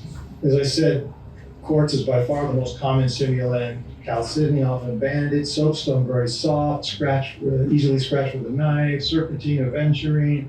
Only thing I didn't mention here is glass. And we do get glass hit. People send us things that they think are jade and glass, and it's pretty easy. You just put it under a loupe, a scope, and you see bubbles. Some gas bubbles. Could be any RI, so you can't really use a refractometer to test for glass because it could be any refractive index. But usually you see bubbles at 10x, almost always. Some bewares. This is fun. Jade is often cracked and often set in a way to hide the cracks. So be careful. You see a piece like this. Who knows, maybe it wasn't, but I would imagine there's at least a couple of cracks behind the settings. Why would you cover nice jade like that? It's kind of a cool piece. It looks like it's wrapped up in a bow, but I would be suspicious. These are, as I said earlier, you never hinge and clasp with bangle unless you need to. Sometimes customers ask for it, usually Western customers, and they don't fit, but they really want a bangle. And then, of course, these had a secondary break. Oh, sorry, not that, here and here. But they had to be banded. So they broke the first time, and then they had another break, and they had to be banded there. Every time it breaks, it loses value. Somebody asked me if I'm interested in this bangle. No, thanks. Lovely material, but who's going to buy that? Nobody wants to buy a bangle that's got all this. Maybe just the hinge and clasp, but when you start adding bands, it broke. Nobody's going to buy that. So, fractures. Fractures are often directional. Sometimes we'll look at a piece and, you see it this way. You can't really see it. You barely see it on this nice big screen. You can kind of see it. Turn it over, a different direction with different lighting. Boom! It's just blows out at you. So whenever you're looking at a piece of jade, turn it around, turn it over, put it in different lighting and turn it. Look for fractures everywhere. We had a lovely ring sent to us a couple years ago for offer, but it was backed. So I know that I have to see the stone out of the ring before I make an offer on a stone like that. So the seller agreed for us to pull it out. We pulled it out. This was the back, a concave, high polished back, which allows for the light to enter the stone, bounce off that concave, bright backing, and come back up through the stone so it lights it up beautifully. And there's nothing wrong with setting a stone to enhance it. But you gotta be careful because when they're back, sometimes they're not just set to enhance it, they're set to trick you. So we pulled the stone out, and instead of looking like that, it looked like that. It just kind of died because it didn't have the light going through it. So it's worth quite a bit less. But then, turned it over, and found that it was hollow. It was 1 millimeter thick. And because it was 1 millimeter thick, the light was able to penetrate it even better, more easily, and come back up through it, and it looked great. But it was worth very little. It was worth nothing. Nobody would buy a stone like that. And the seller didn't want me to give away their name, but they allowed me to show it in my talk and say that The buyer, their customer, told them that they were told it was a $19,000 ring, but it was discounted to $12,000. They paid $12,000 for it. Stuff happens. Here's a piece somebody sent in to us, already broken, just wanted to identify it. And it was jadeite, it was natural jadeite, but similarly, it was a very thin piece set around the top of the pendant until it broke. That looks green underneath, that's just the light. It's actually just a nice high polish, just like the ring, high polish, concave, white middle, shiny backing. So the light enters, bounces off and comes through, and makes it look like a beautifully bright jade pendant that looks like it's thick, but it's, maybe this one's even less than a millimeter. And this was a doublet. This is a microscopic picture under a microscope. But look right here, you see that there's a little thin layer of jadeite. So if you do the refractive index, it comes up properly 166, it's jadeite. But there was something weird about it. And I looked, and sure enough, there's all this filler in there, and the layer of jadeite was maybe 0.5 millimeter, if even. So, beware. There has been recently some conflict in northern Myanmar. So, basically, without getting too deep into it, because there could be 50 slides on this, as an overview, they've had a struggle since the 60s. Economic, political, ethnic.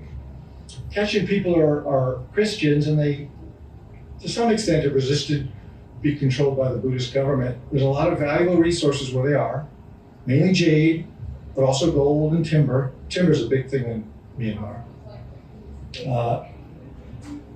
The Kachin Independence Organization, KIO, wants autonomy.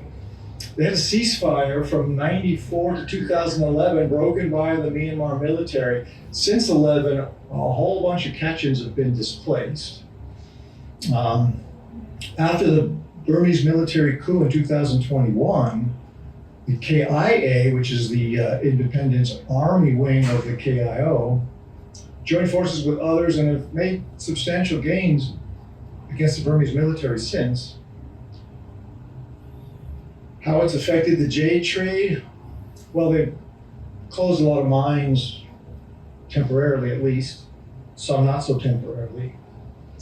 There's these state-owned, Chinese state-owned enterprises that work both with the junta government and the Kachin, but they steal from the Kachin and overmine in their territory. They pose a threat genuinely to the longevity of jadeite mining in the region. They share a long border with Yunnan province, which is a rough jade market, big rough jade market. So a lot of the jade is smuggled. They bring it over to Myanmar, these small, medium enterprises, and that's how they feed their families, selling to the Chinese. Like most fine gem mining in the world, extracting fine jadeite doesn't come easy. A little bit on the mining. Metamorphic, which is most of it, getting it out of the mountains like Kirk does. And then there's alluvial, the stuff that falls down to the rivers and gets worn by rivers. There's some sliced alluvial boulders. Very hard to get there. In the rainy season, there's only a particular time of year that it's accessible, really, unless you want to go through that. And small scale mining. This is, by the way, what's allowed to be brought in. There's an embargo on jadeite mined from the major mines owned by the junta government and the military. But there is small scale mining that goes on, and if we can confirm that it was mined by one of these kind of miners, we can bring it in. What you can't bring in is stuff that was mined like this. Lots of people and lots of machinery. heavy machinery, like Kirk uses. But unlike Kirk, I'm sure, the Chinese don't care enough about the land, and they just go through it as fast as they can and get as much as they can and sell as much as they can and don't really worry about the future. So that's why we wonder about the longevity of the mining in northern Myanmar. When they do mine it, they have auctions. They used to have them twice a year, every year. Now they're a little sporadic. But when they do have them, it's very cool to understand how it works. They put all these rocks on display. You know, Burma doesn't cut, with rare exception. They mine and they sell to the Chinese. The Chinese buy it and they take it over to China and they cut it and do what they do with it. So these are Chinese buyers for the most part, maybe some Vietnamese, who knows, maybe some Thais. And they're looking at all the various rocks that are on display. And they'll have numbers. I think the next slide shows the numbers. They'll have numbers on them. And it's a blind auction. It's not like your typical Christie's auction. It's a blind auction. You write down and you submit what you're willing to pay for boulder number 1201. And they take the highest bidder. So if you're the highest bidder on that piece, you get it. So you're incentivized to bid high, because you're not going to get it if you don't bid high enough.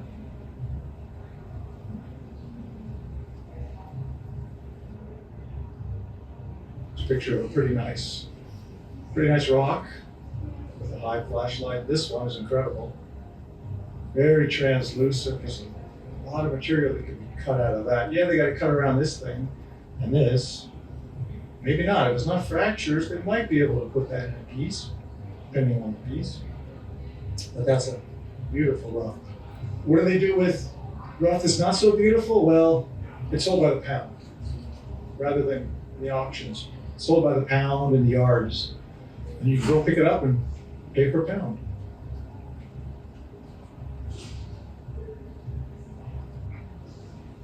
Kind of like that. Kirk mentioned something about tiles earlier. I wondered if they were making tiles with this stuff, but I guess not.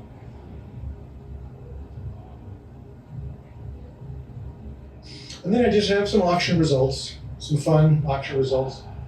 3 recent ones and 3 classic older ones. There's a piece that Sotheby's just sold for $110,000 in May. Don't know the size, but it doesn't look so big. There's a beautiful strand of lavender that Sotheby's sold also in May for $115,000. Not translucent, but incredible color. Beautiful match. A pair of cabochon earrings, almost $100,000 a stone. And then, back in 2014, was the peak of jadeite prices. And there were some items that sold in auction then that are just not comparable. Sotheby's in April 2014 sold this bangle for $5.5 million, just perfect all the way around. Most fine bangles, you'll see, a third of it will look like this and the rest will be whitish or mottled. This is exceptional. It's thick, beautiful size, sold for $5.5 million. Here's a pair of cabochons. Sorry, it's a little blurry. Christie's, same year, November, $6.6 million. These are big sizes. This is about a 25 by 20 kind of size, by 12 thick. So they're big chunks of jade, but still, $3.3 million each. And then the ultimate, you guys probably all have heard about this. I'd like to end with this. Highest price ever paid for jadeite at auction. Sotheby's, April 14, $27.4 million. There's 27 beads. So if you figure $1 million a bead and 400,000 for the clasp, which is way too much. $1 million a bead. So highest price ever paid for jadeite. So if anybody says, jadeite's not all that valuable. Rubies and emeralds and sapphires are the valuable stones. Jadeite's right up there with them. I think those are about 13. 13 to 14, if I'm not mistaken. Purchased by Cartier. They were the makers, and they purchased it. So they own it now again. And they move it around, and they're showing it somewhere in the world at the moment.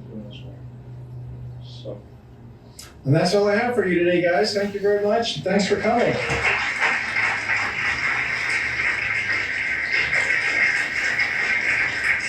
Thank you so much, Jeff.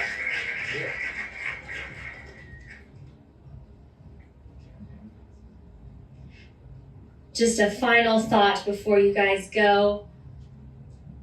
I would be remiss not to mention the late Fred Ward, who you've heard a lot about today, a beloved National Geographic writer who put jade in the spotlight with his article, Jade, Stone of Heaven, in National Geographic's September 1987 issue. Not only is the article inspiring and well-written, but he also wrote a book called Jade, originally published in 1996 and revised by his wife, Charlotte Ward, as Kirk mentioned earlier. Mr. and Mrs. Ward created an 8-book series on gems inspired by Fred's National Geographic articles.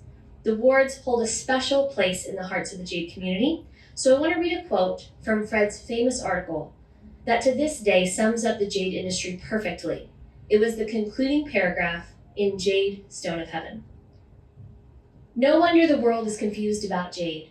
Dealers in China, Hong Kong, and Taiwan claim 36 different stones are jade, while many curators and archaeologists suggest it doesn't really matter what Mesoamerican carvings are, as long as they're green. The early jade users treasured it above all other possessions, centering their cultures around its utility, beauty, and perceived powers. Now a noon shopper in New York can buy a $10 necklace carved in Taiwan from British Columbian nephrite, tell her she has bought the Stone of Heaven, and be prepared to defend your sanity. Maybe there is too much jade available. Or perhaps when we started measuring time in nanoseconds and calculating attention spans as the time between commercials, we also lost the patience to appreciate a uniquely conceived and executed work of art, delicately subtracted from the river pebble where it began. Too bad. Jade deserves better.